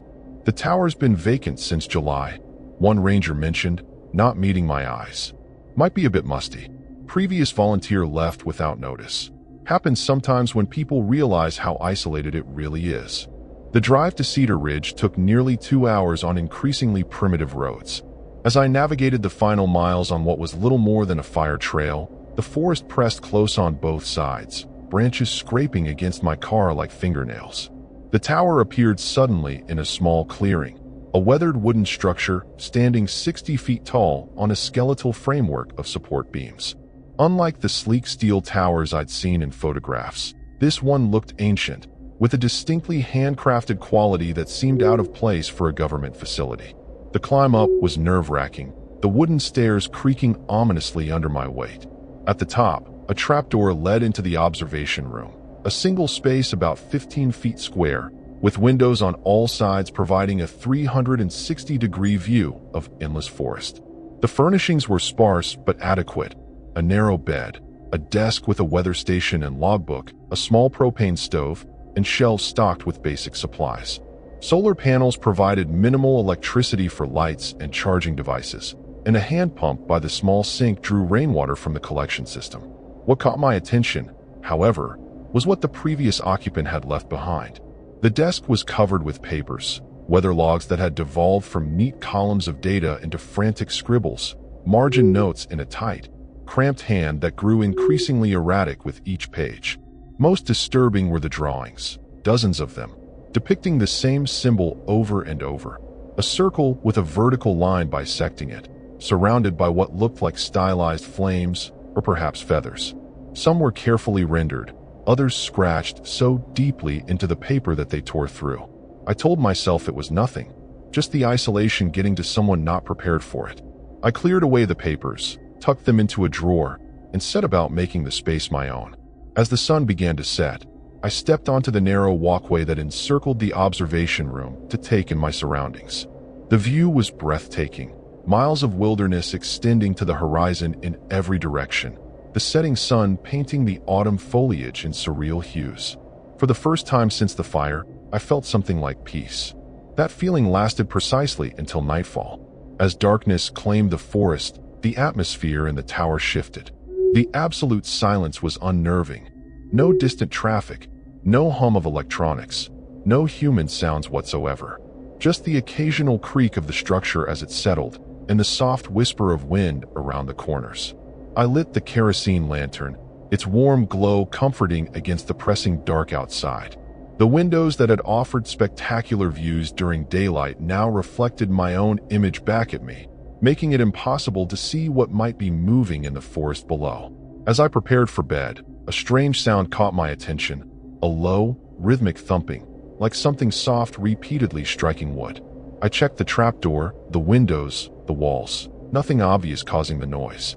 It seemed to be coming from the structure itself, as if something were climbing the support beams, pausing every few seconds before continuing upward.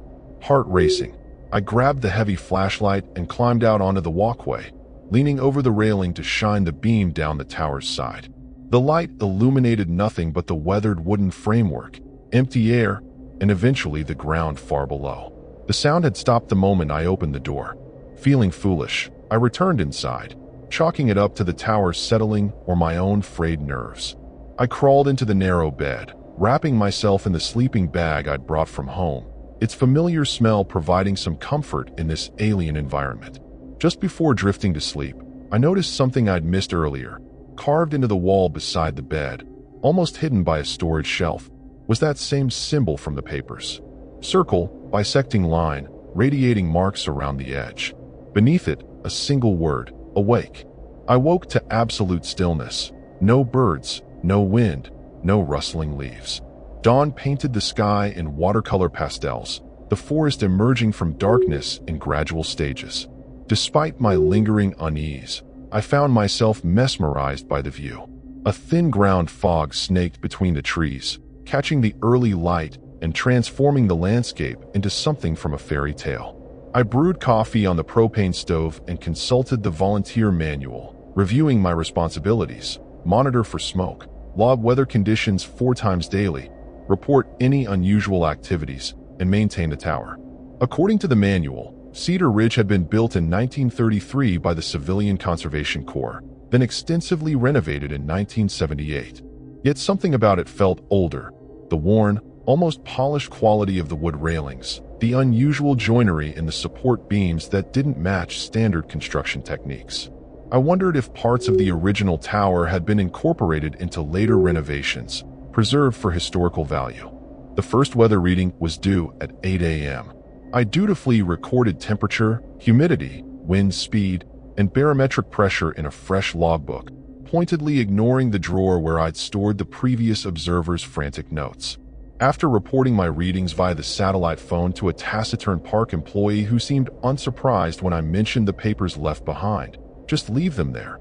We'll collect them later," I decided to explore the immediate surroundings of the tower. The clearing around the base was roughly circular, about 50 feet in diameter, ringed by dense forest. Stone steps led from the tower's base to a narrow trail that presumably connected to the access road I'd driven in on. What struck me as odd was the vegetation, or rather, the lack of it. The ground within the clearing was bare dirt, without even the weeds or mosses you'd expect in such an environment. It formed a perfect circle around the tower, as if nothing would grow within that boundary. As I examined this peculiarity, movement caught my eye. A deer emerging from the tree line on the clearing's far side. It stood motionless, watching me with unusual intensity. I remained still, expecting it to bolt at any moment, but instead, more deer appeared beside it. Within minutes, 7 deer stood at equidistant points around the clearing's edge, all perfectly still, all staring directly at me. Their behavior was so abnormal that I instinctively reached for my phone to record it. The moment I moved, all 7 deer simultaneously stamped their right front hooves once, the sound unnaturally loud in the silent forest. Then, as if responding to some signal I couldn't perceive, they turned and disappeared back into the trees. I stood frozen, trying to make sense of what I'd just witnessed. While I'd seen plenty of deer in my life, I'd never observed coordinated behavior like that in any wild animal. Unsettled, I retreated to the tower, climbing the stairs with more haste than necessary. At the top, I paused to catch my breath and was struck by another oddity. Despite the cleared area beneath the tower being bare dirt, no dust had risen from my hurried crossing. The air remained perfectly clear, as if the ground itself had somehow contained the disturbance. Inside the observation room, I found myself reluctantly pulling out the previous observer's papers, suddenly more interested in what they might reveal. The logs started normally enough, standard weather observations, occasional notes about wildlife sightings or maintenance issues. But around day 9, the tone changed. Entries mentioned concurrent dreams and synchronized movements in the tree line. By day 12, entire pages were filled with that strange circular symbol, interspersed with increasingly desperate phrases. "They're watching through their eyes, the tower knows, and most disturbing, it wants me to open the door." What door? The only door was the trapdoor I'd entered through. I scanned the small room again, noting the storage cabinets built into the walls, the trapdoor, the windows, nothing that could be described as a door needing to be opened. Unless it was metaphorical? A reference to letting something in, perhaps. The thought sent a chill through me despite the warm October afternoon. As I continued reading, I noticed references to sounds, specifically, rhythmic thumping on the tower's support beams at night. The same sound I'd heard. According to the logs, it had started on the observer's 4th night and continued every night thereafter, always ceasing when investigated. The entries became increasingly paranoid. describing how the sound seemed to move up the tower each night, starting closer to the ground and working its way higher, as if something were learning the structure, testing it. The final entry, dated July 17th, was written in a shaky, barely legible hand. It's in the walls now. I can hear it moving inside the wood. The deer came again at dawn. 7, always 7. They're just vessels. What's looking through their eyes isn't deer. It's so much older. The rangers know. That's why they send people here. To feed it. To keep it satisfied until... The entry ended mid-sentence, a jagged line trailing off the page as if the writer had been interrupted. I closed the logbook, a cold knot forming in my stomach. Clearly, the previous observer had experienced some kind of psychological break. Not surprising, given the extreme isolation. I resolved not to make the same mistake, establishing a strict routine of physical exercise, meditation, and regular radio check-ins to maintain my mental health. Still, I couldn't help glancing at the walls, wondering what exactly the writer thought they had heard moving inside them. Evening crept up on me, the forest darkening around the tower while the sky still held light. From my elevated position, I watched as dense shadow pooled between the trees like rising water, gradually climbing the trunks until only the highest branches remained illuminated.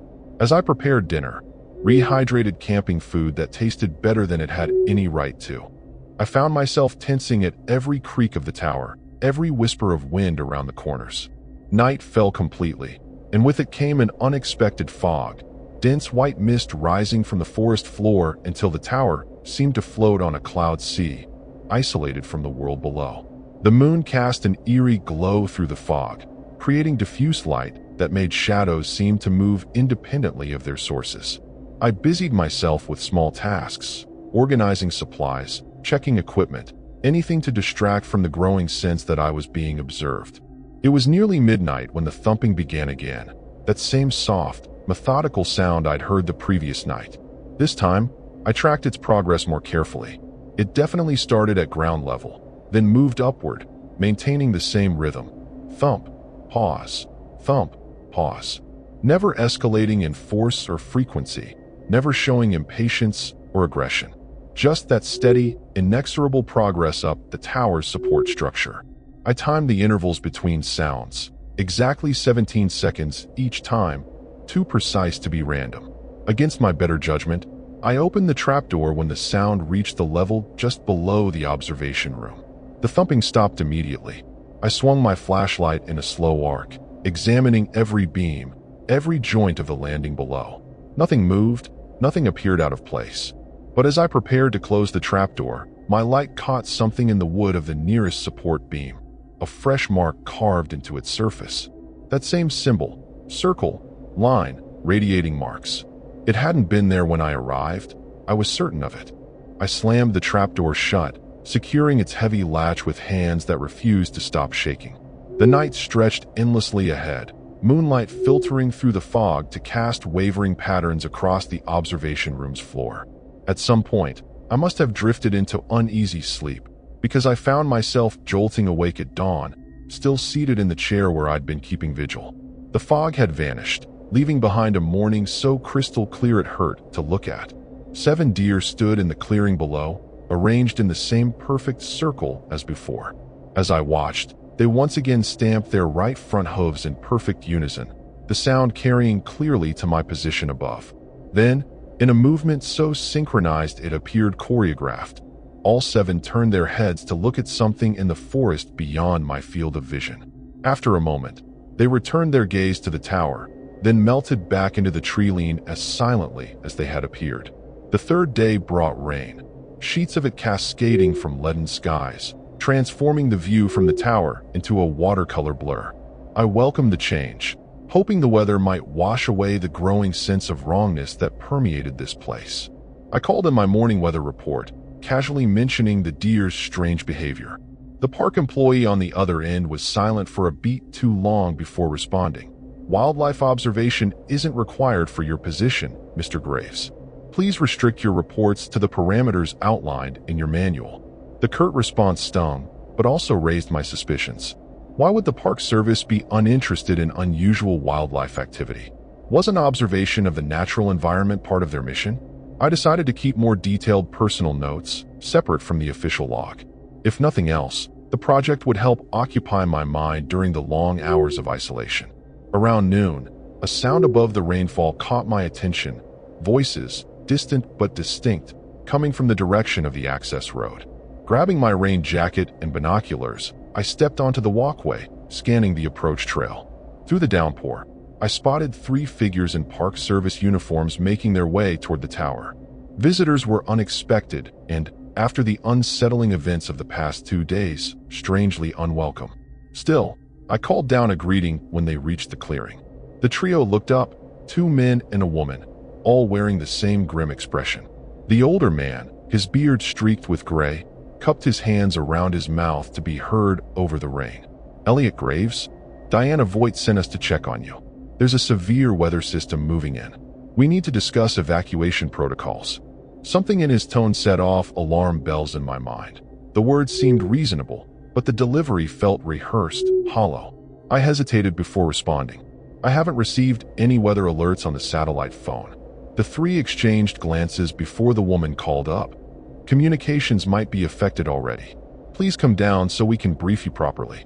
Again, the words were correct, but there was an emptiness to them, as if they were lines from a script rather than genuine conversation.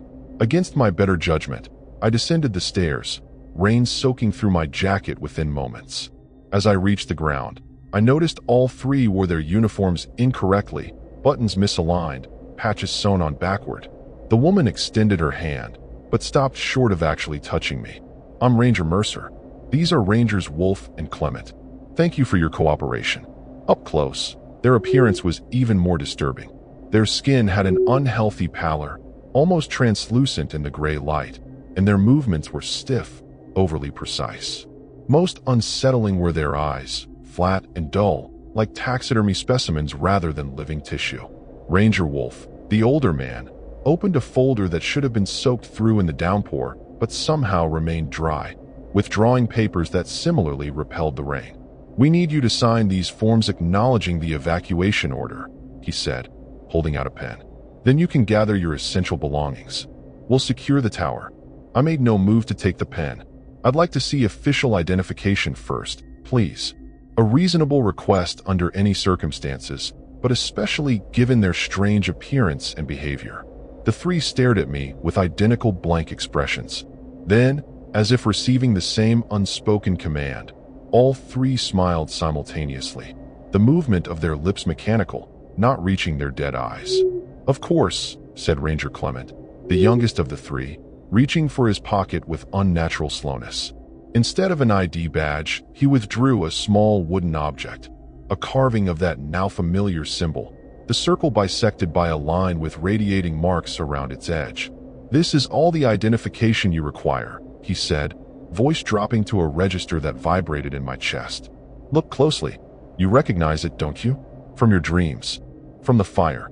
My blood froze. I had told no one here about my dreams since the apartment fire. Nightmares where flames formed patterns, converging on a central point that looked exactly like the symbol he now held. That information wasn't in my application, wasn't in my medical records. There was no way he could know. "What are you?" The question escaped before I could stop it. The 3 exchanged another glance. Then Ranger Mercer spoke, her voice now overlapping with subtle harmonics that hadn't been present before. "We are the watchers of this place, the guardians of the boundary, and you, Elliot Graves, are required." I backed away, my heel catching on the first step of the tower stairs. "Required for what?" "To open the door," all 3 said in perfect unison, their voices blending into a single resonating tone. "As you were always meant to, as you survived the fire to do." I turned and ran up the stairs, taking them 2 at a time, not looking back until I'd reached the trapdoor. Below, the 3 figures hadn't moved or attempted to pursue. They stood motionless in the rain, faces upturned, watching me with those dead eyes. As I pulled the trapdoor shut, I heard Ranger Wolf call up one last message. "You can't leave, Elliot. There is nowhere to go. The tower has chosen you." Inside the observation room, I frantically tried the satellite phone. Each call attempt met with the same automated message: "Service unavailable. Please try again later." Next, I checked my cell phone. Still no signal. As expected, But now the battery drained before my eyes, dropping from 90% to empty in seconds before the device shut down completely. Whatever those things were, they seemed capable of affecting electronics. I barricaded the trapdoor with everything movable in the small space. The desk, storage containers, the chair, knowing even as I did so that it was probably futile. If they wanted to enter, they likely could. The fact that they hadn't pursued me immediately suggested they were waiting for something. But what? The answer came with nightfall. As darkness descended, the rain stopped abruptly, as if someone had turned off a faucet. The sudden silence was more terrifying than the storm had been. Looking out the windows, I saw the clearing now contained not just the 3 rangers, but dozens of deer, all standing perfectly still, all facing the tower. The animals formed concentric circles, with the human figures positioned at specific points among them, creating a pattern that seemed to channel toward the tower's base. Then the thumping began, not from outside the tower this time, but from within the walls of the observation room itself. The sound moved in a circular pattern, traveling around the room's perimeter, growing louder with each circuit. The wood of the walls seemed to ripple in its wake, as if something was pushing against the barrier between spaces. In desperation, I tore open the drawer containing the previous observer's papers, searching for any clue about what was happening. Among the frantic drawings and notes, I found a folded map of the park with Cedar Ridge circled in red. Annotations covered the margins, energy convergence, thinning point, and 7-cycle gateway. Most telling was a historical note. Original tower built 1887 by Blackwood Lumber. Burned 1912 with 17 fatalities. Rebuilt CCC 1933. Burned 1967, 7 fatalities. Current structure 1978. The pattern was unmistakable. The tower had burned at regular intervals, each fire claiming victims. The apartment fire that had killed Zoe and our neighbors, the one I'd survived, had it been part of this cycle? Had I been identified, selected, and maneuvered here because of my connection to that event? The thought was too horrible to contemplate, yet it explained the ranger's comment about the fire, about being required. The thumping in the walls stopped abruptly, replaced by a deep, resonant hum that made my teeth ache and my vision blur. The air in the center of the room began to shimmer, particles of dust and moisture swirling in a vortex pattern that gradually coalesced into the now familiar symbol, circle, line, radiating marks, suspended in midair. Beyond the windows, the deer and human figures had begun a slow rotation around the tower, moving in opposite directions to create a disorienting visual effect. As the symbol in the air solidified, becoming more defined, I noticed that the wood around me was changing, aging before my eyes, developing the patina of much older timber. Sections of wall began to transform, revealing elaborately carved panels that had been hidden beneath the newer construction. These carvings depicted scenes I could only partially comprehend.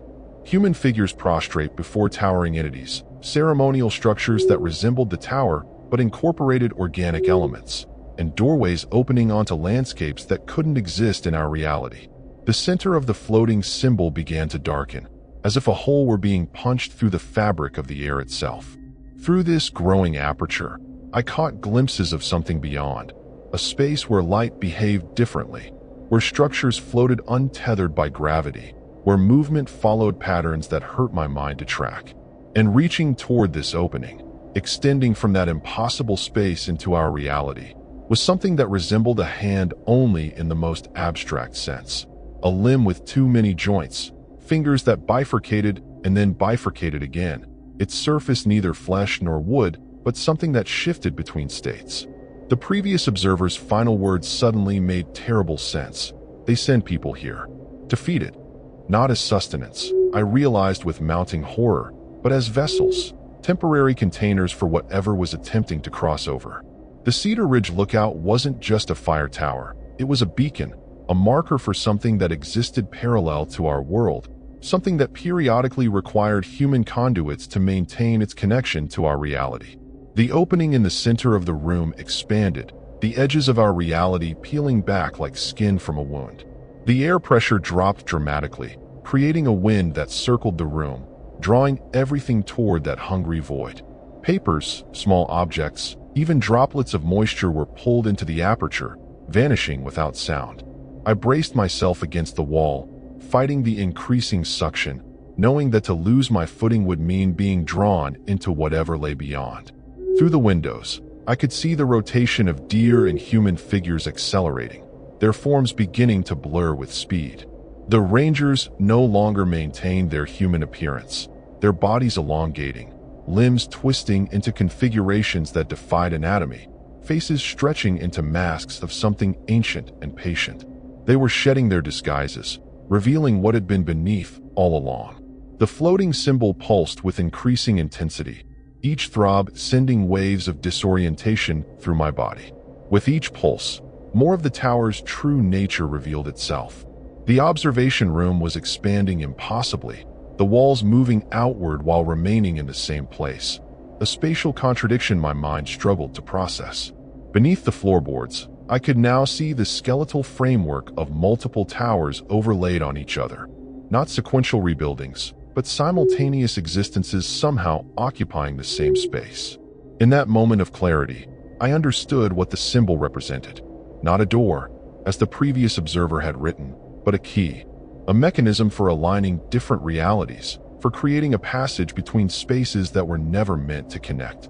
And I, with my particular history, my experience with the fire, my survival against odds, was somehow the catalyst needed to complete the process. The entities outside wanted me to surrender, to accept, to step willingly into that void. My resistance was making the transition difficult, causing the dangerous distortions in the fabric of reality around us. The tower itself was becoming unstable, the wood creaking and twisting as if in pain. At the current rate of deterioration, the entire structure would soon collapse, not just physically, but metaphysically, potentially taking a significant portion of the surrounding forest with it. I had to make a choice, surrender to whatever awaited me beyond that opening, or find a way to close it, to interrupt the process before catastrophic failure. The previous observer had run, had tried to escape, only to be caught and used anyway. Their resistance had been futile because they had fled rather than confronting the mechanism directly. I would not make the same mistake. Moving against the pull of the void, I forced my way to the desk where I had left my backpack. Inside was a lighter, a memento from my father, silver with an engraved pattern that had always reminded me of flames. I had carried it through my recovery, through the endless therapy sessions, a reminder of both destruction and endurance. Now, it might serve a different purpose. Fire had been the tower's recurring fate, 1912, 1967, and now, perhaps, 2025. Not accidents, I now realized, but desperate measures taken by previous occupants who had understood what I now knew. The cycle could be disrupted, the gateway closed, but only through the same element that had opened it. The tower burned periodically because fire was the only defense against what sought entry. The void's pull strengthened as if sensing my intentions, the wind now howling as it circled the room. The aperture had grown large enough to show more of what waited beyond, a landscape of impossible geometry where massive forms moved with purpose toward the opening, drawn by the prospect of passage. I could feel their hunger, their anticipation, emotions so alien yet somehow recognizable across the gulf between our realities. Outside, the rotating figures had begun to change again, their forms melting and recombining into a single continuous entity that encircled the tower's base, a living barrier preventing escape. The deer were gone, or rather, they had been absorbed into this new configuration, their essence repurposed. The knowledge that had been forced into my mind told me this was the final stage before complete breaching of the boundary. I fought my way to the propane stove, wrenching it from its mounting and rupturing the fuel line. The odor of gas immediately filled the small space, mixing with the swirling air currents. The entity beyond the void reacted instantly, tendrils of its substance extending further into our reality, trying to reach me before I could act. I felt its touch on my consciousness, not malevolent exactly, but utterly alien, its concept of existence so fundamentally different from human understanding that interaction was inherently destructive. Images flooded my mind. The tower as it had been through centuries, the various human caretakers who had served as temporary vessels, the periodic cleansing by fire when the boundary grew too thin. I saw the pattern extending backward in time to when the first indigenous peoples had recognized this place as a convergence point, and forward to futures where the tower took forms I couldn't comprehend. Most disturbing was the revelation that the entity considered itself a protector, maintaining the boundary rather than destroying it, containing something even more alien that pressed constantly against the borders of our reality. The choice before me clarified: allow the crossing, become a vessel for an entity that viewed itself as necessary, or destroy the current gateway, forcing it to begin the cycle anew elsewhere. Neither option was without cost.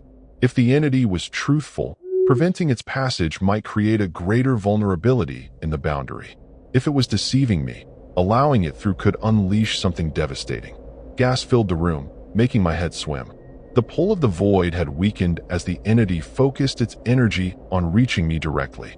Outside, the circling barrier had begun to climb the tower, flowing up the support structure like liquid defying gravity. I had moments, nothing more, before I would lose the ability to act. The decision crystallized with sudden clarity. I would neither accept nor reject the entity's purpose. Instead, I would redirect it.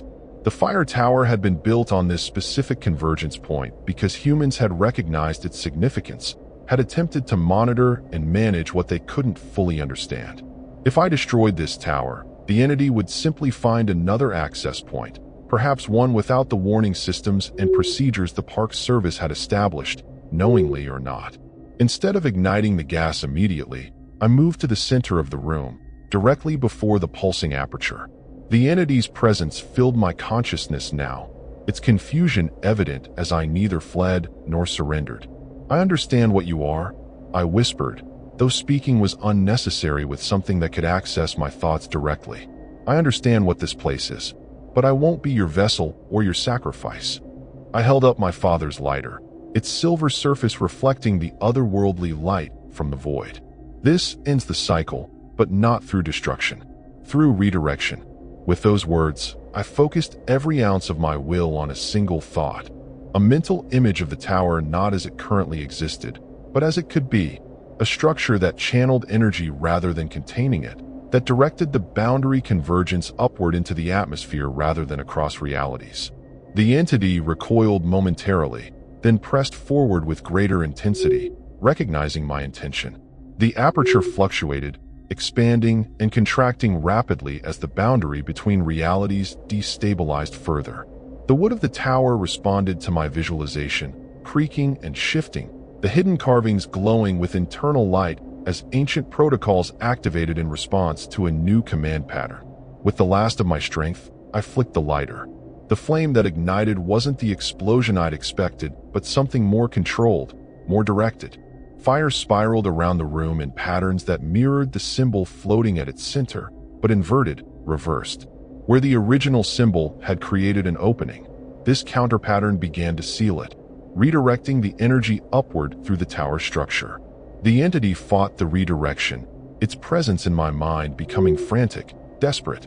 Images of destruction flooded my consciousness, the boundary failing completely, something far worse emerging from depths beyond anything I'd glimpsed. But mixed with these threats were fragments of truth, the recognition that adaptation was possible, that my solution, while not what it had intended, might serve the same essential purpose. The fire followed the new pattern I'd established, consuming not the physical tower, but something more fundamental, the accumulated energy of countless cycles that had saturated the structure. As it burned, the aperture began to close, not collapsing but transforming, reshaping itself into a channel that extended vertically rather than horizontally. The pull changed direction, the wind now spiraling upward instead of inward. Outside, the entity encircling the tower responded to the change, its substance flowing more rapidly as it adjusted to the new configuration.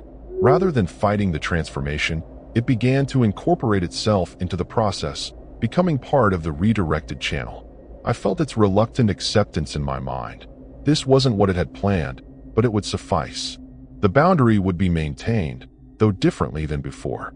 As the aperture completed its transformation, collapsing into a pencil-thin vertical beam that shot upward through the tower's center, I felt the entity's presence withdraw from my mind. Its final communication wasn't in words or even images, but a complex emotional signature. Acknowledgement, adaptation, and something approaching respect, though filtered through a consciousness so alien that human concepts barely applied. The fire dissipated, having consumed not wood or gas, but the metaphysical fuel it had been directed toward. The tower remained intact physically, but fundamentally altered in ways only I could perceive. The carvings that had been revealed during the process faded back into the wood, but now arranged in the new pattern I had visualized. The boundary convergence remained, but channeled and contained, directed away from our reality rather than piercing through it. Dawn broke with unsettling normalcy, sunlight streaming through windows that had witnessed reality itself being reshaped hours earlier. I sat motionless in the center of the room, physically and mentally exhausted but unable to rest. The observation room appeared unchanged to casual inspection. The desk where I'd left it, the stove reconnected to its fuel line, the floor solid beneath my feet. Only subtle differences revealed what had transpired. The wood grain now followed patterns that echoed the new symbol, and a constant, barely perceptible vibration ran through the structure, like a tuning fork struck and never quite stilling. The clearing below was empty of both deer and the entities that had worn ranger forms. No trace remained of the bizarre rotation, the merging of forms into that encircling barrier. Birds had returned to the forest, their morning songs filtering up to my position, though they carefully avoided flying directly over the tower. Nature had adapted to the change with the pragmatism of organisms that had evolved alongside boundaries and convergences since the first moments of consciousness on Earth. I tried the satellite phone, unsurprised when it connected immediately. The park employee who answered sounded genuinely shocked to hear my voice. "Mr. Graves? We weren't expecting to hear from you." There was a hurried consultation with someone offline. Then, Is everything all right at Cedar Ridge?" "Everything is contained," I replied, choosing my words carefully. "The boundary is stable. The tower has been reconfigured." I didn't explain further, knowing that whoever managed this program would understand the significance. There was a long silence. Then, "Stay where you are. A team will be dispatched to your location immediately." The call ended before I could respond. I wondered what form this team would take, genuine rangers this time, or something else. Would they recognize what I had done, the change I had implemented in their ancient system of containment? Would they allow it to stand, or attempt to reset the cycle to its previous configuration? While waiting, I gathered the previous observers' papers, no longer afraid of their contents. I understood now what had happened to them. They had glimpsed the truth but reacted with fear rather than comprehension, running instead of confronting. The entity had caught them regardless, used them partially, but their resistance had disrupted the process enough to weaken the boundary, necessitating a new attempt sooner than the usual cycle would dictate. My placement here had been accelerated, protocols bypassed, in the urgency to stabilize what was threatening to collapse. The team arrived by helicopter 3 hours later, 5 individuals in specialized gear that wasn't standard Park Service issue. They approached the tower with caution, instruments extended before them, measuring changes I could now sense intuitively through my new connection to the structure. They moved with the precision of people who knew exactly what this place was, what had happened here countless times before, but who were encountering something unexpected in the aftermath of last night's events. Their leader, a lean woman with sharp features and calculating eyes, introduced herself as Dr. Merritt from the Advanced Environmental Research Division, clearly a cover designation for whatever organization actually managed these convergence points. She dismissed her team to establish a perimeter around the tower while she addressed me directly. "You've altered the configuration," she stated, not a question but an assessment. Her instruments confirmed what she already suspected. The boundary remains intact, but the energy flow has been redirected. "How did you know to do this?" "I didn't," I admitted. "I just knew destruction wasn't the answer. The cycle needed to change, not repeat." Dr. Merritt studied me with renewed interest. In 70 years of monitoring this site, no one has ever attempted reconfiguration rather than destruction or surrender. The previous observers either fled, burned the tower, or accepted the transition. Over the next several hours, I learned that Diana Voigt was indeed part of their organization. a screener who identified potential candidates with specific psychological and physiological markers. The fire that had claimed Zoe's life hadn't been random. Such events never were around convergence points. The entities required catalysts marked by fire, individuals who had survived boundary fluctuations and carried that resonance in their cellular memory. The tower doesn't just observe the forest, Dr. Merritt explained as her team continued their measurements. It observes the boundary between realities. The Park Service maintains these sites because the alternatives are far worse. Uncontrolled breaches, unpredictable manifestations. What you experienced as rangers were boundary guardians, entities that maintain the separation between worlds that were never meant to touch. When I asked about the previous observer, her expression darkened. They weren't consumed as you might fear. They were incorporated. The boundary requires human consciousness to maintain its stability, a conduit that understands both sides. Some become vessels temporarily, others permanently. It depends on compatibility. As sunset approached, Dr. Merritt's team completed their analysis. The verdict was unexpected. My reconfiguration was stable, potentially more efficient than the previous cycle of destruction and rebuilding. The vertical channeling reduced energy bleed into our reality, directing it harmlessly into the upper atmosphere where it dissipated. What happens now? I asked as the team prepared to depart. That depends on you, she replied. The configuration you've established requires maintenance, a permanent custodian who understands both realities, someone who's experienced the boundary directly. I looked back at the tower, feeling its subtle vibration resonating with something inside me, a connection forged during those moments when reality had been around us. I thought about returning to Boston, to the half-life I'd been living since the fire, and realized there was nothing there for me now. Perhaps there never had been. Perhaps my path had always been leading here. I'll need training, I said finally. And answers. All of them. Dr. Merritt nodded, something like respect flickering in her eyes. We can provide both. The boundary guardians have already accepted your solution, reluctantly, but they adapt when necessary. 6 months later, I returned to Cedar Ridge as its official custodian. The tower had been modified according to my specifications, incorporating elements that strengthened the vertical channel while maintaining its essential function. What had once been terror had transformed into understanding. Not complete, never complete when dealing with realities so fundamentally different from our own, but sufficient. On clear nights, I sometimes stand on the observation deck and watch the aurora-like phenomena that dance above the tower, visible only to those who know what to look for. The harmless discharge of energies that once threatened to tear through the fabric of our world. The deer still come at dawn sometimes, 7 of them arranged in their perfect circle. I no longer fear their synchronized movements or their too intelligent gaze. They are simply boundary markers, living instruments that monitor fluctuations I'm still learning to detect. In my dreams, I occasionally glimpse the entity from beyond, not as an invader now, but as a counterpart in the endless work of maintaining the walls between worlds. We understand each other better, though never completely.